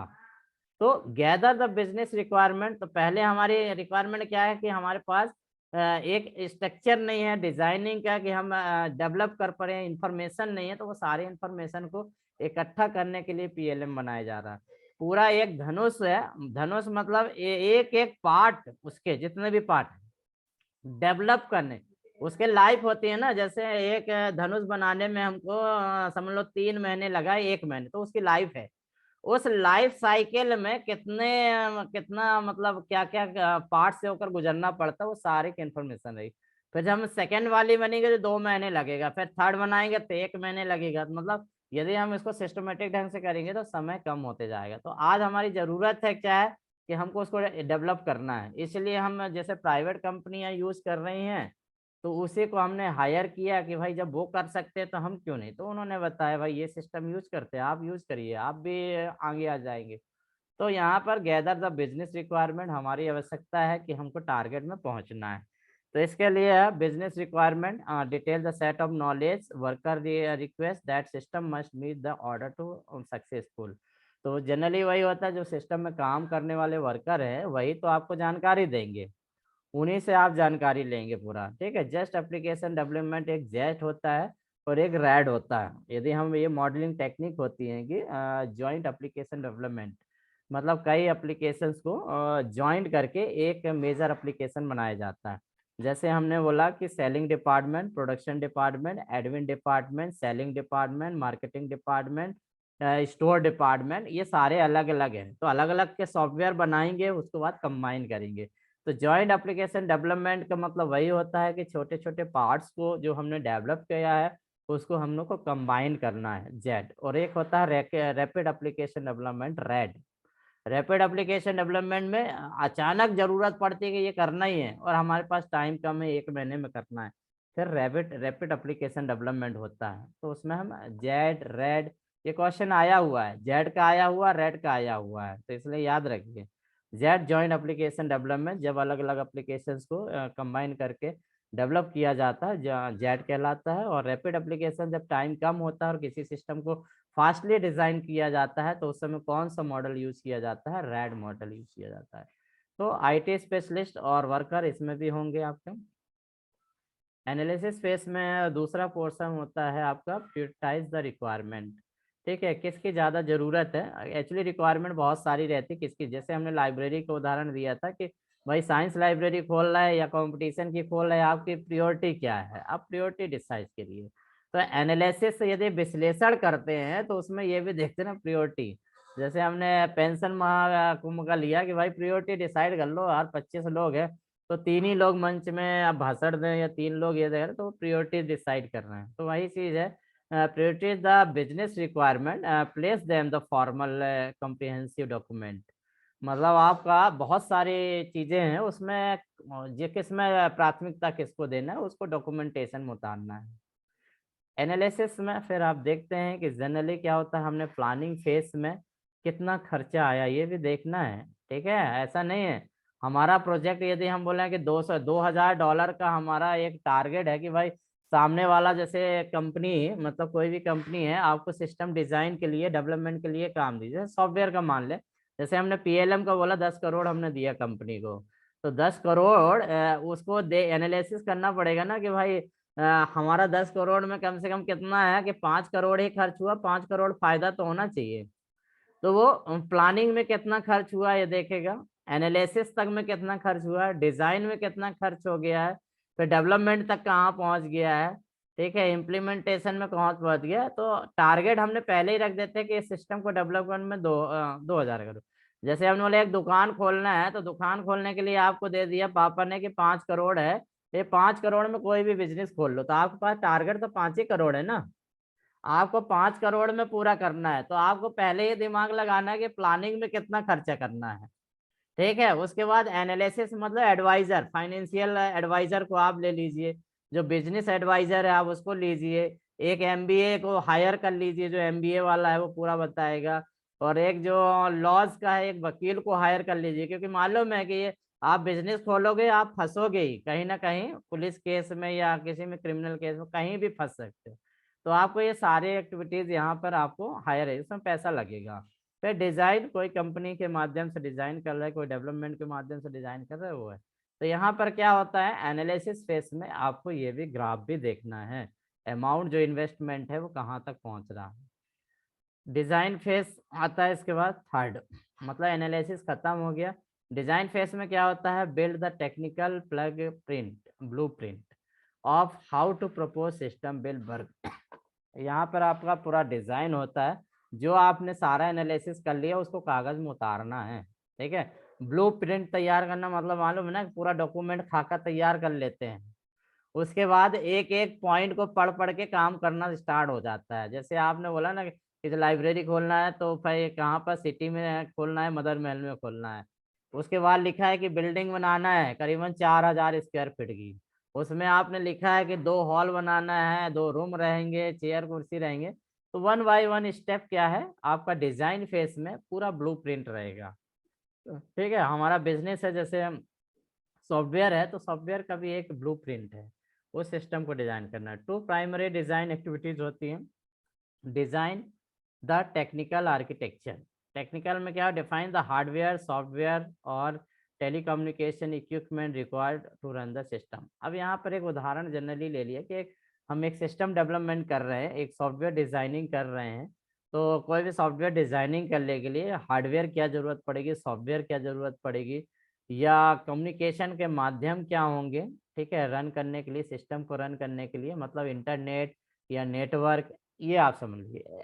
अभी हमने बोला कि जो SDLC जो होता है किसी में भी अप्लाई कर सकते हो। ठीक है, ऐसा नहीं कि हार्डवेयर सॉफ्टवेयर लिखा ये है, आप यदि लाइब्रेरी खोल रहे हैं तो हार्डवेयर क्या होगा, लाइब्रेरी खोल रहे हैं तो किताबें हार्डवेयर है, हार्डवेयर दैट कैन सी और फील, जिसको आप देख सकते हैं, अनुभव कर सकते हैं छू कर, उसको हार्डवेयर बोलते हैं। तो बिल्डिंग हो गया, जो आपका रैक हो गया, किताब हो, ये हार्डवेयर है। सॉफ्टवेयर मतलब आपका क्या होगा, प्रोसीजर हो सकते हैं, ये कंप्यूटर प्रोग्राम हो सकते हैं, वो है। टेलीकम्युनिकेशन मतलब आपको कस्टमर से कैसे कम्युनिकेट करना है, कैसे कम्युनिकेट करना है, इक्विपमेंट क्या होंगे आपके, वही चीज है। तो आपको इसको किसी से भी रिलेट कर सकते हैं।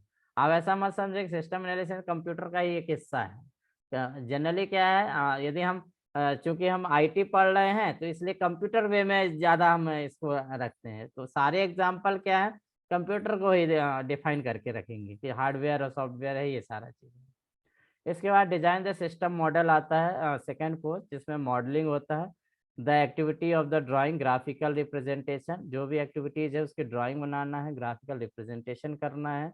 ठीक है, यदि हम लाइब्रेरी बोले तो उसका आपको चित्र बनाना है, ड्राइंग बनाना है, कोई जॉब बनाना है तो उसका ड्राइंग बनाना है, सॉफ्टवेयर बनाना है तो उसके में कौन कौन से विंडो आएंगे, जो आप देखते हैं ना कि एंटर आपके पर्सनल GUI जैसे बोलते हैं, ग्राफिकल यूजर इंटरफेस, तो डिजाइन में यदि हम ये सॉफ्टवेयर टर्म्स में है, ये जो आपको दिखा रहा है ना, ये सॉफ्टवेयर बनाने के लिए डिजाइन बता रहा है। मॉडल माने आप प्रोग्राम मॉड्यूल बनाएंगे, फंक्शन डिजाइन करेंगे। ग्राफिकल यूजर इंटरफेस मतलब फॉर्म डिजाइन करेंगे कि जो आप यूजर इन खोलेगा तो सबसे पहले इंफॉर्मेशन में क्या क्या, टेक्स्ट बॉक्स कैसे रखना है, बटन कैसे रखना है, बैकग्राउंड कलर क्या रखना है, क्या क्या टूल्स रखने हैं, वो चीज़ है। जीयूआई स्क्रीन डिजाइन आ जाएगा। ग्राफिकल यूजर इंटरफेस में सारी चीज, फिर जीयूआई ये भी वही चीज है, ग्राफिकल यूजर फिर स्क्रीन डिजाइनिंग में आ जाएगा। तो डिजाइन फेज तो सिंपल है, आप किसी का भी है फिजिकल डिजाइन कर सकते हैं। उसके बाद आपका डेवलपमेंट पोर्शन आ जाता है। डिजाइन कर लिया है, जैसे आपने ड्राइंग बना लिया तो ड्राइंग के बाद फिजिकल बनाएंगे ना उसको, ठीक है। तो प्रोग्रामिंग करेंगे, take all the details design document, जो आपने डॉक्यूमेंट डिजाइन किया है, जो ड्राइंग फेस में तैयार किया है, उसको आप कन्वर्ट करना है एक्चुअल सिस्टम में।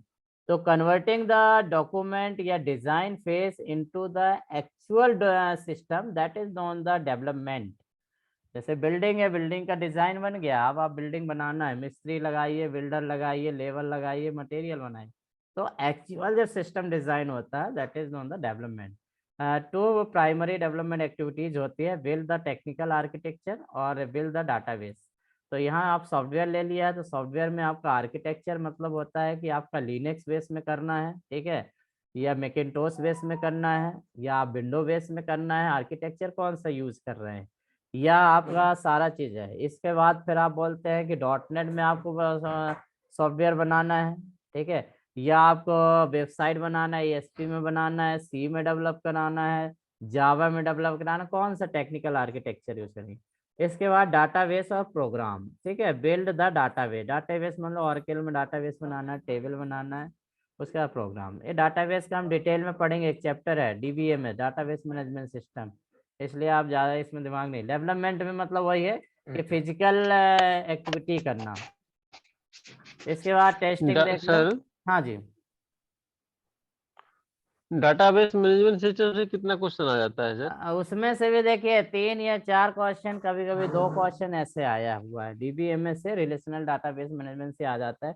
उसमें चलो स्ट्रक्चर क्यूरी लैंग्वेज है, कभी क्यूरी से आ जाता है। देखिए आपको जो है हर सब चीज से आएगा। 2 क्वेश्चन, 3 क्वेश्चन, 4 क्वेश्चन, टोटल 13 या 14 चैप्टर है। 13-14 चैप्टर को 100 से डिवाइड कर दीजिए, 100 से नहीं 75 से डिवाइड कर दीजिए। तो 75 से डिवाइड करने के बाद यदि एवरेज यदि आपका कितना भी आता है, जैसे 3 या 4 एवरेज आ रहा है, तो 3-4 क्वेश्चन मान के चलिए कि सभी से आना है, ठीक है। अब कभी कभी क्या होता है, किसी से बहुत ज्यादा पूछ लेता है, किसी से ना के बराबर। अब जैसे बात जावा है, सी है, ये इसमें से कोई 2 लैंग्वेज पूछेगा, एक लैंग्वेज छोड़ देगा, जरूरी नहीं है कि सभी पूछे, क्योंकि कॉमन चीज होती है ना। इसलिए कभी कभी जावा जावा पूछ लेता है, कभी C++ पूछ लेता है, कभी सी पूछ लेता है।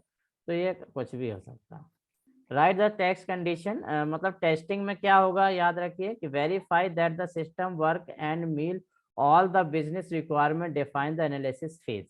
तो एनालिसिस फेज में आपने जो भी एनालिसिस किया है कि ये काम करेगा, तो टेस्टिंग करना है, मतलब जांच करना है कि वो काम कर रहा है नहीं। जैसे सॉफ्टवेयर हमने बना दिया है, तो सारे डाटा फीड करना है। जैसे हमने बनाया था 2 संख्या का जोड़ना, हमने बोला कि ना हमको इंटीजर भी डाल के देखना है कि काम कर रहा नहीं है, दशमलव वाली संख्या भी डाल के देखना है, इवन हमको कैरेक्टर भी डालना है। जैसे हमने राम डाल दिया, पूछा एंटर फर्स्ट नंबर, हमने राम डाल दिया, तो वो भी आपका प्रोग्राम बताना चाहिए कि this is not digit, this is the string, और आपका प्रोग्राम हैंग नहीं होना चाहिए।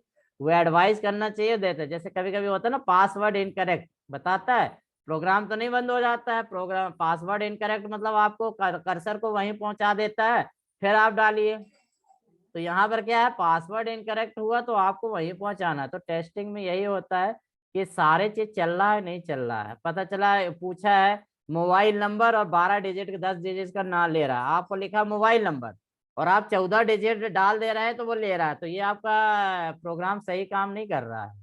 10 डिजिट तो 10 ही लेना चाहिए। यदि नंबर बोला तो वहाँ नंबर ही लेगा, टेस्ट नहीं लेगा कि मोबाइल नंबर की जगह राम लिख दिया, वो भी ले लिया। वो टेस्टिंग में यही चीज सब चीज देखा जाता है कि जो सिस्टम आपने डेवलप किया है वो सही से काम कर रहा है या नहीं काम कर रहा है, या जो भी बिजनेस रिक्वायरमेंट है आपकी वो उसकी फुलफिल हो रही है नहीं है, ठीक है।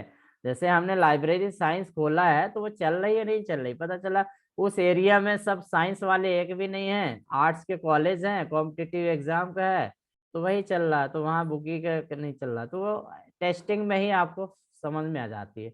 टू एक्टिविटीज जनरली इसमें अपन रखते हैं, राइट द टेस्ट कंडीशन।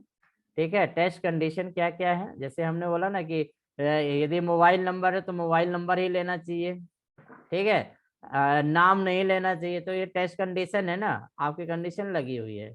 तो ऐसे टेस्ट कंडीशन आपको देनी पड़ती है। The detailed steps of system must perform along the accepted result, मतलब जो आपका रिजल्ट है वही रिजल्ट आना चाहिए, गलत रिजल्ट नहीं आना चाहिए। तो टेस्ट करने से आपको पता चलता है। सेकेंड पोर्शन होता है perform the testing of the system, इसमें आप चेक करते हैं यूनिट टेस्टिंग, मतलब test individual unit of the code. ठीक है, जैसे हम बोले पर्सनल नंबर चेक करना, तो सारे के पर्सनल नंबर उसमें है या नहीं है। ठीक है, एक एक छोटे से छोटी यूनिट को आपको टेस्ट करना है। फिर सिस्टम टेस्ट करना है, verify that unit of code function correctly work और नॉट। ठीक है, मतलब जो सिस्टम आप डिजाइन किए हैं, जैसे आपने बोला कि हम पे स्लिप प्रिंट करना है, तो पे स्लिप आप प्रिंट करिए तो पे स्लिप में सारी जानकारी आना चाहिए, कैलकुलेशन सही आना चाहिए। मतलब वो कैलकुलेशन नहीं आ रहा है तो मतलब कोई प्रोग्रामिंग कोई फंक्शन जो आपने लगाया हो, कुछ फार्मूला वो गलत है ना, उसको आपको सही करना है। तो सिस्टम टेस्टिंग होना चाहिए, इंटीग्रेटिंग टेस्टिंग होना चाहिए, मतलब जो सिस्टम है उसको सेपरेट अलग अलग सिस्टम में चलाना है। जैसे सपोज हमने एक सी पर प्रोग्राम डेवलप किया है, एक सॉफ्टवेयर बनाया है, तो उसको क्या लिनक्स में भी चला के देखना है, विंडो में भी चला के देखना है, उसके बाद लैन में भी चला के देखना है, उसको इंटरनेट में भी चला के देखना है, मतलब इंटीग्रेशन सिस्टम करना है, हर प्लेटफॉर्म में चला के देखना है कि आपका वो जो आपने डेवलप किया है वो सब में खरा उतर रहा है नहीं है। ठीक है, अरे यदि कुछ प्रॉब्लम आ रही है तो फिर वो आप मेंटेनेंस में जाएगा टेस्टिंग।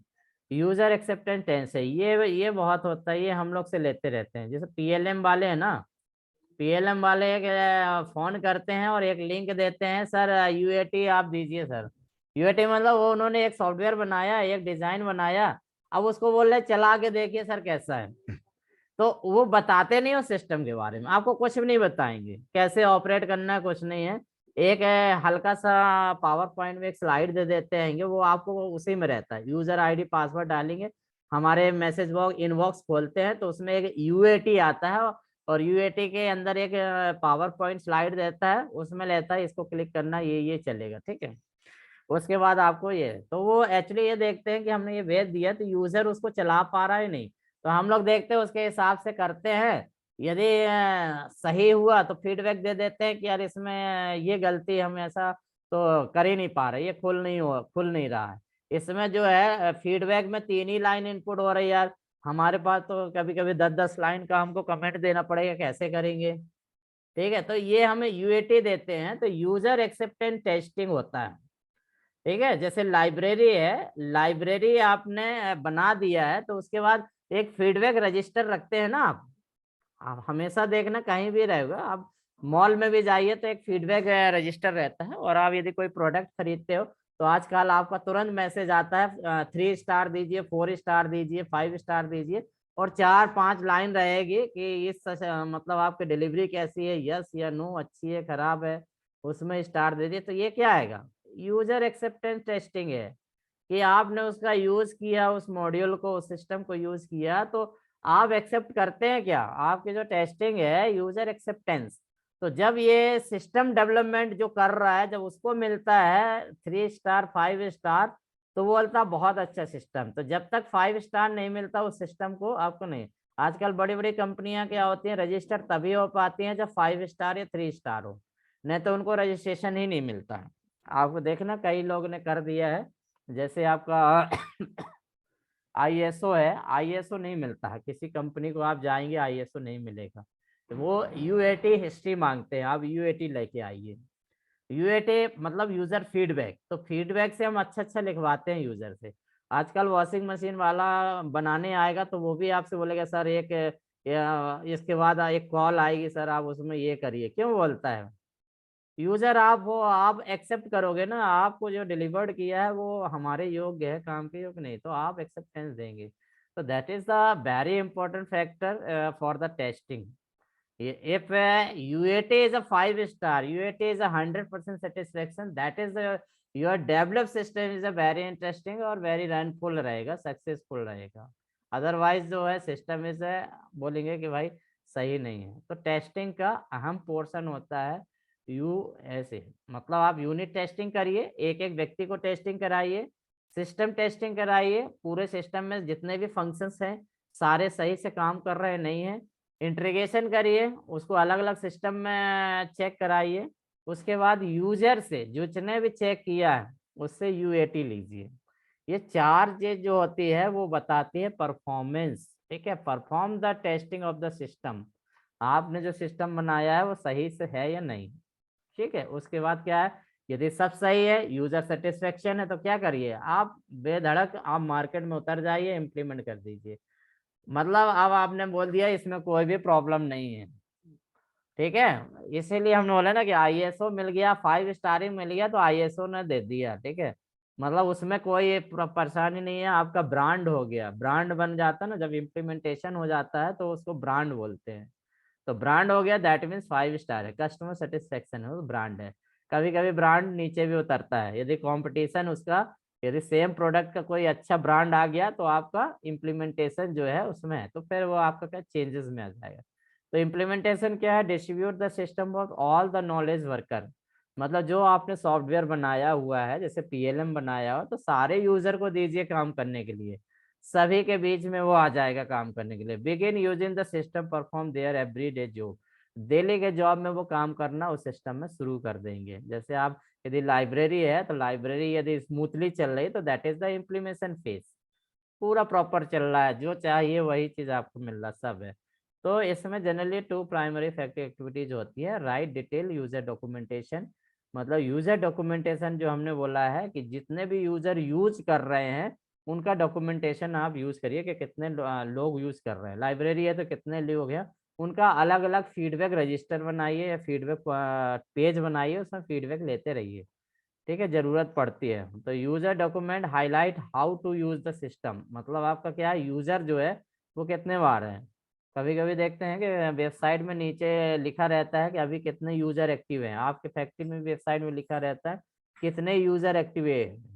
तो जो सिस्टम बनाता है ना, आईटी वाले को सब मालूम होता है कि किस सेक्शन में कितने कंप्यूटर चालू है, कौन सा मॉड्यूल वो यूज कर रहे हैं, तो वो सब हाईलाइट करते रहते हैं. तो यूजर का इंटरनली वो चेकिंग चालू रहती है. इम्प्लीमेंटेशन हो गया, उसके बाद बिहाइंड ये सारा काम चलता रहता है.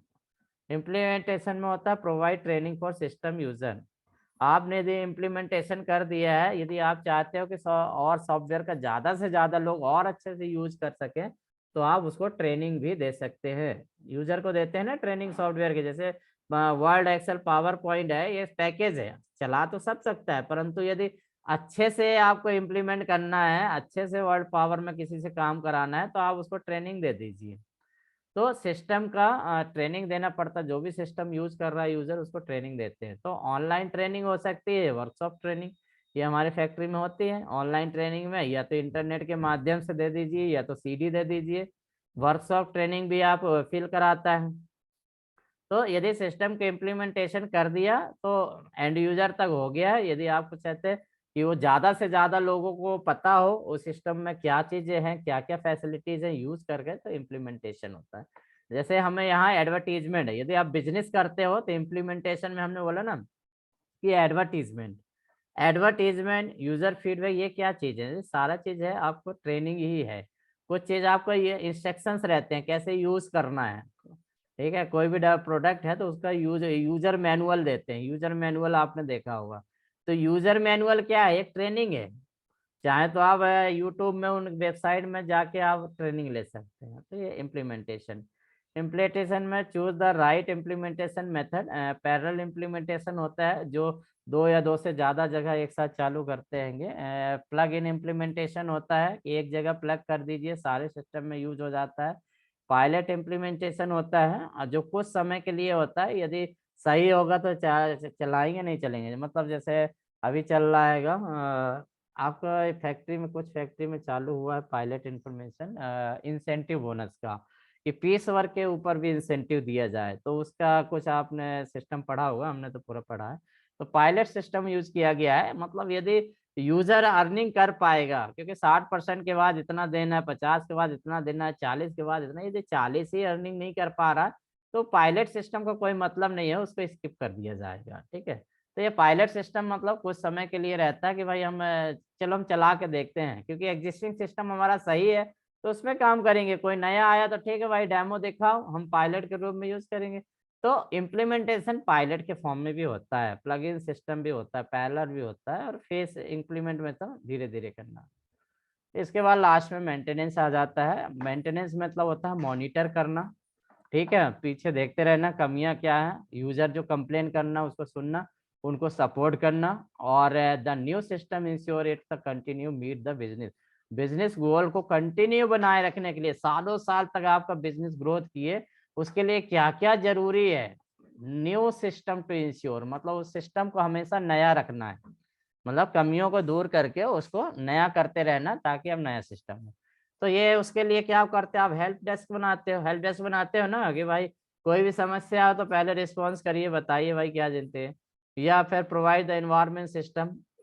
तो आप देखना वेबसाइट में चेंजेस होते रहते हैं, आप चाहे किसी की भी कंपनी की वेबसाइट हो, आइए आप फैक्ट्री की वेबसाइट देखिए हो तो जो आईटी वाले कुछ ना कुछ चेंज करते रहते हैं कि भाई यूजर बोर ना हो, और एक नीचे लाइन चलाते रहते हैं यदि कोई सजेशन हो तो आप दीजिए। तो हेल्प डेस्क, तो ये हेल्प डेस्क हर जगह रखते हैं, चाहे आईटी का हो, चाहे अमेजन का हो, चाहे बैंक में भी एक हेल्प डेस्क होता है जिसमें आपका रिसेप्शन बोलते हैं, रिसेप्शनिस्ट बैठते हैं, वो हेल्प डेस्क है जहां से आपको सहायता मिल सकती है। क्योंकि जब ये हेल्प डेस्क रखेंगे तभी समस्या समझ में आएगी, समस्या आएगी तो मेंटेनेंस में जाएंगे, मेंटेनेंस के बाद फिर से। तो ये 7 चरण अपन ने आज हमने देख लिया, इतना कंप्लीट होता है। इसके बाद जो है हम आगे का देखेंगे, सिस्टम मेथोडोलॉजी में कल चर्चा करेंगे, जिसमें से रेड है, काफी फेमस है, रेड आता है, और वाटरफॉल मेथोडोलॉजी पर भी चर्चा करेंगे। ये कल देखेंगे, सिस्टम डेवलपमेंट मेथोडोलॉजी। ठीक है, इतना समझ में आ गया ना? हाँ सर। ठीक है, हाँ सर। ओके। सर तो हाँ जी एक बोलिए। चीज एक चीज पूछनी थी। हाँ ये जो इंडस्ट्रियल स्टैंडर्ड जो अपन ने उसमें पढ़ा है, एक हाँ आईएस होता है, एक बिन होता है, यही हाँ फीडबैक के रूप में काम करते हैं कि रजिस्टर होती हैं कंपनियां, जैसे इंडियन स्टैंडर्ड या हाँ ब्रिटिश हाँ इंडेक्स नंबर। हाँ, ये आईएसओ जो है, आईएस जो रजिस्टर्ड करते हैं वो वही है। तो वो आपको परफॉर्मेंस पर ही होता है, मतलब ऐसा नहीं कि सबको मिल जाता परफॉर्मेंस है। इंडेक्स ही होते हैं हाँ ना सर? परफॉर्मेंस इंडेक्स में होता है।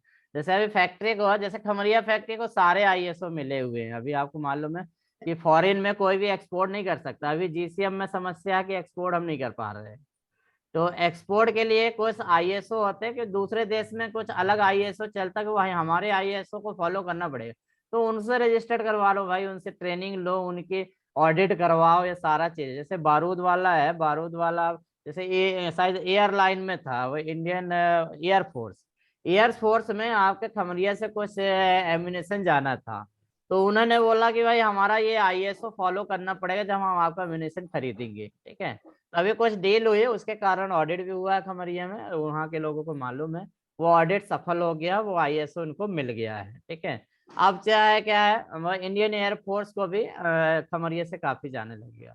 तो ऐसे तो सर ये चेंज, चेंजेस होते रहते हैं हाँ क्या? चेंज होता है ना, अलग अलग क्योंकि देश में ऐसा नहीं है। आईएसओ पहले अपन ने पढ़ा था 9001, अब आने लगा है नहीं चेंज 14001। होता है ना, चेंज होता है। अभी आप अमेरिका को सप्लाई नहीं कर सकते, फ्रांस को सप्लाई नहीं कर सकते, उनके देश के आईएसओ को फॉलो करना पड़ेगा, उनका भी खुद का एक कुछ स्टैंडर्ड होते हैं कि भाई हम ये फॉलो करेंगे तभी हम लेंगे आपका, तो हमको उनके नियम को भी फॉलो करने पड़ते हैं। तो वो अपन देखेंगे कभी, यदि जेडब्ल्यूएम की तैयारी जब आप भविष्य में करेंगे तो उसमें आईएसओ जी को सर, जी डिटेल सर। में चर्चा करेंगे। चलिए okay, sir good night, thank you, सभी को धन्यवाद। सर, हाँ जी। मैं सर ये पूछ रहा था, ये जो आप परफॉर्मेंस इंडेक्स बता रहे हैं, हाँ ये क्या एफएएसपी में भी आ सकता है? एफएएसपी में नहीं आएगा यार, एफएएसपी में नहीं अरे आएगा, वो अलग चीज, वो सब छोड़ दो फिर केवल ये आईटी का ही चल रहा है, आईटी में दिमाग है। ये आप जितना आज किए उससे 2 नंबर आपको मिल गया, इतना हम बता दे रहे हैं। ठीक है, आपने यदि आज की क्लास हमारी अटेंड अच्छे से किया तो आपको 2 नंबर मिल चुके हैं, फिक्स हो गया। Okay thanks.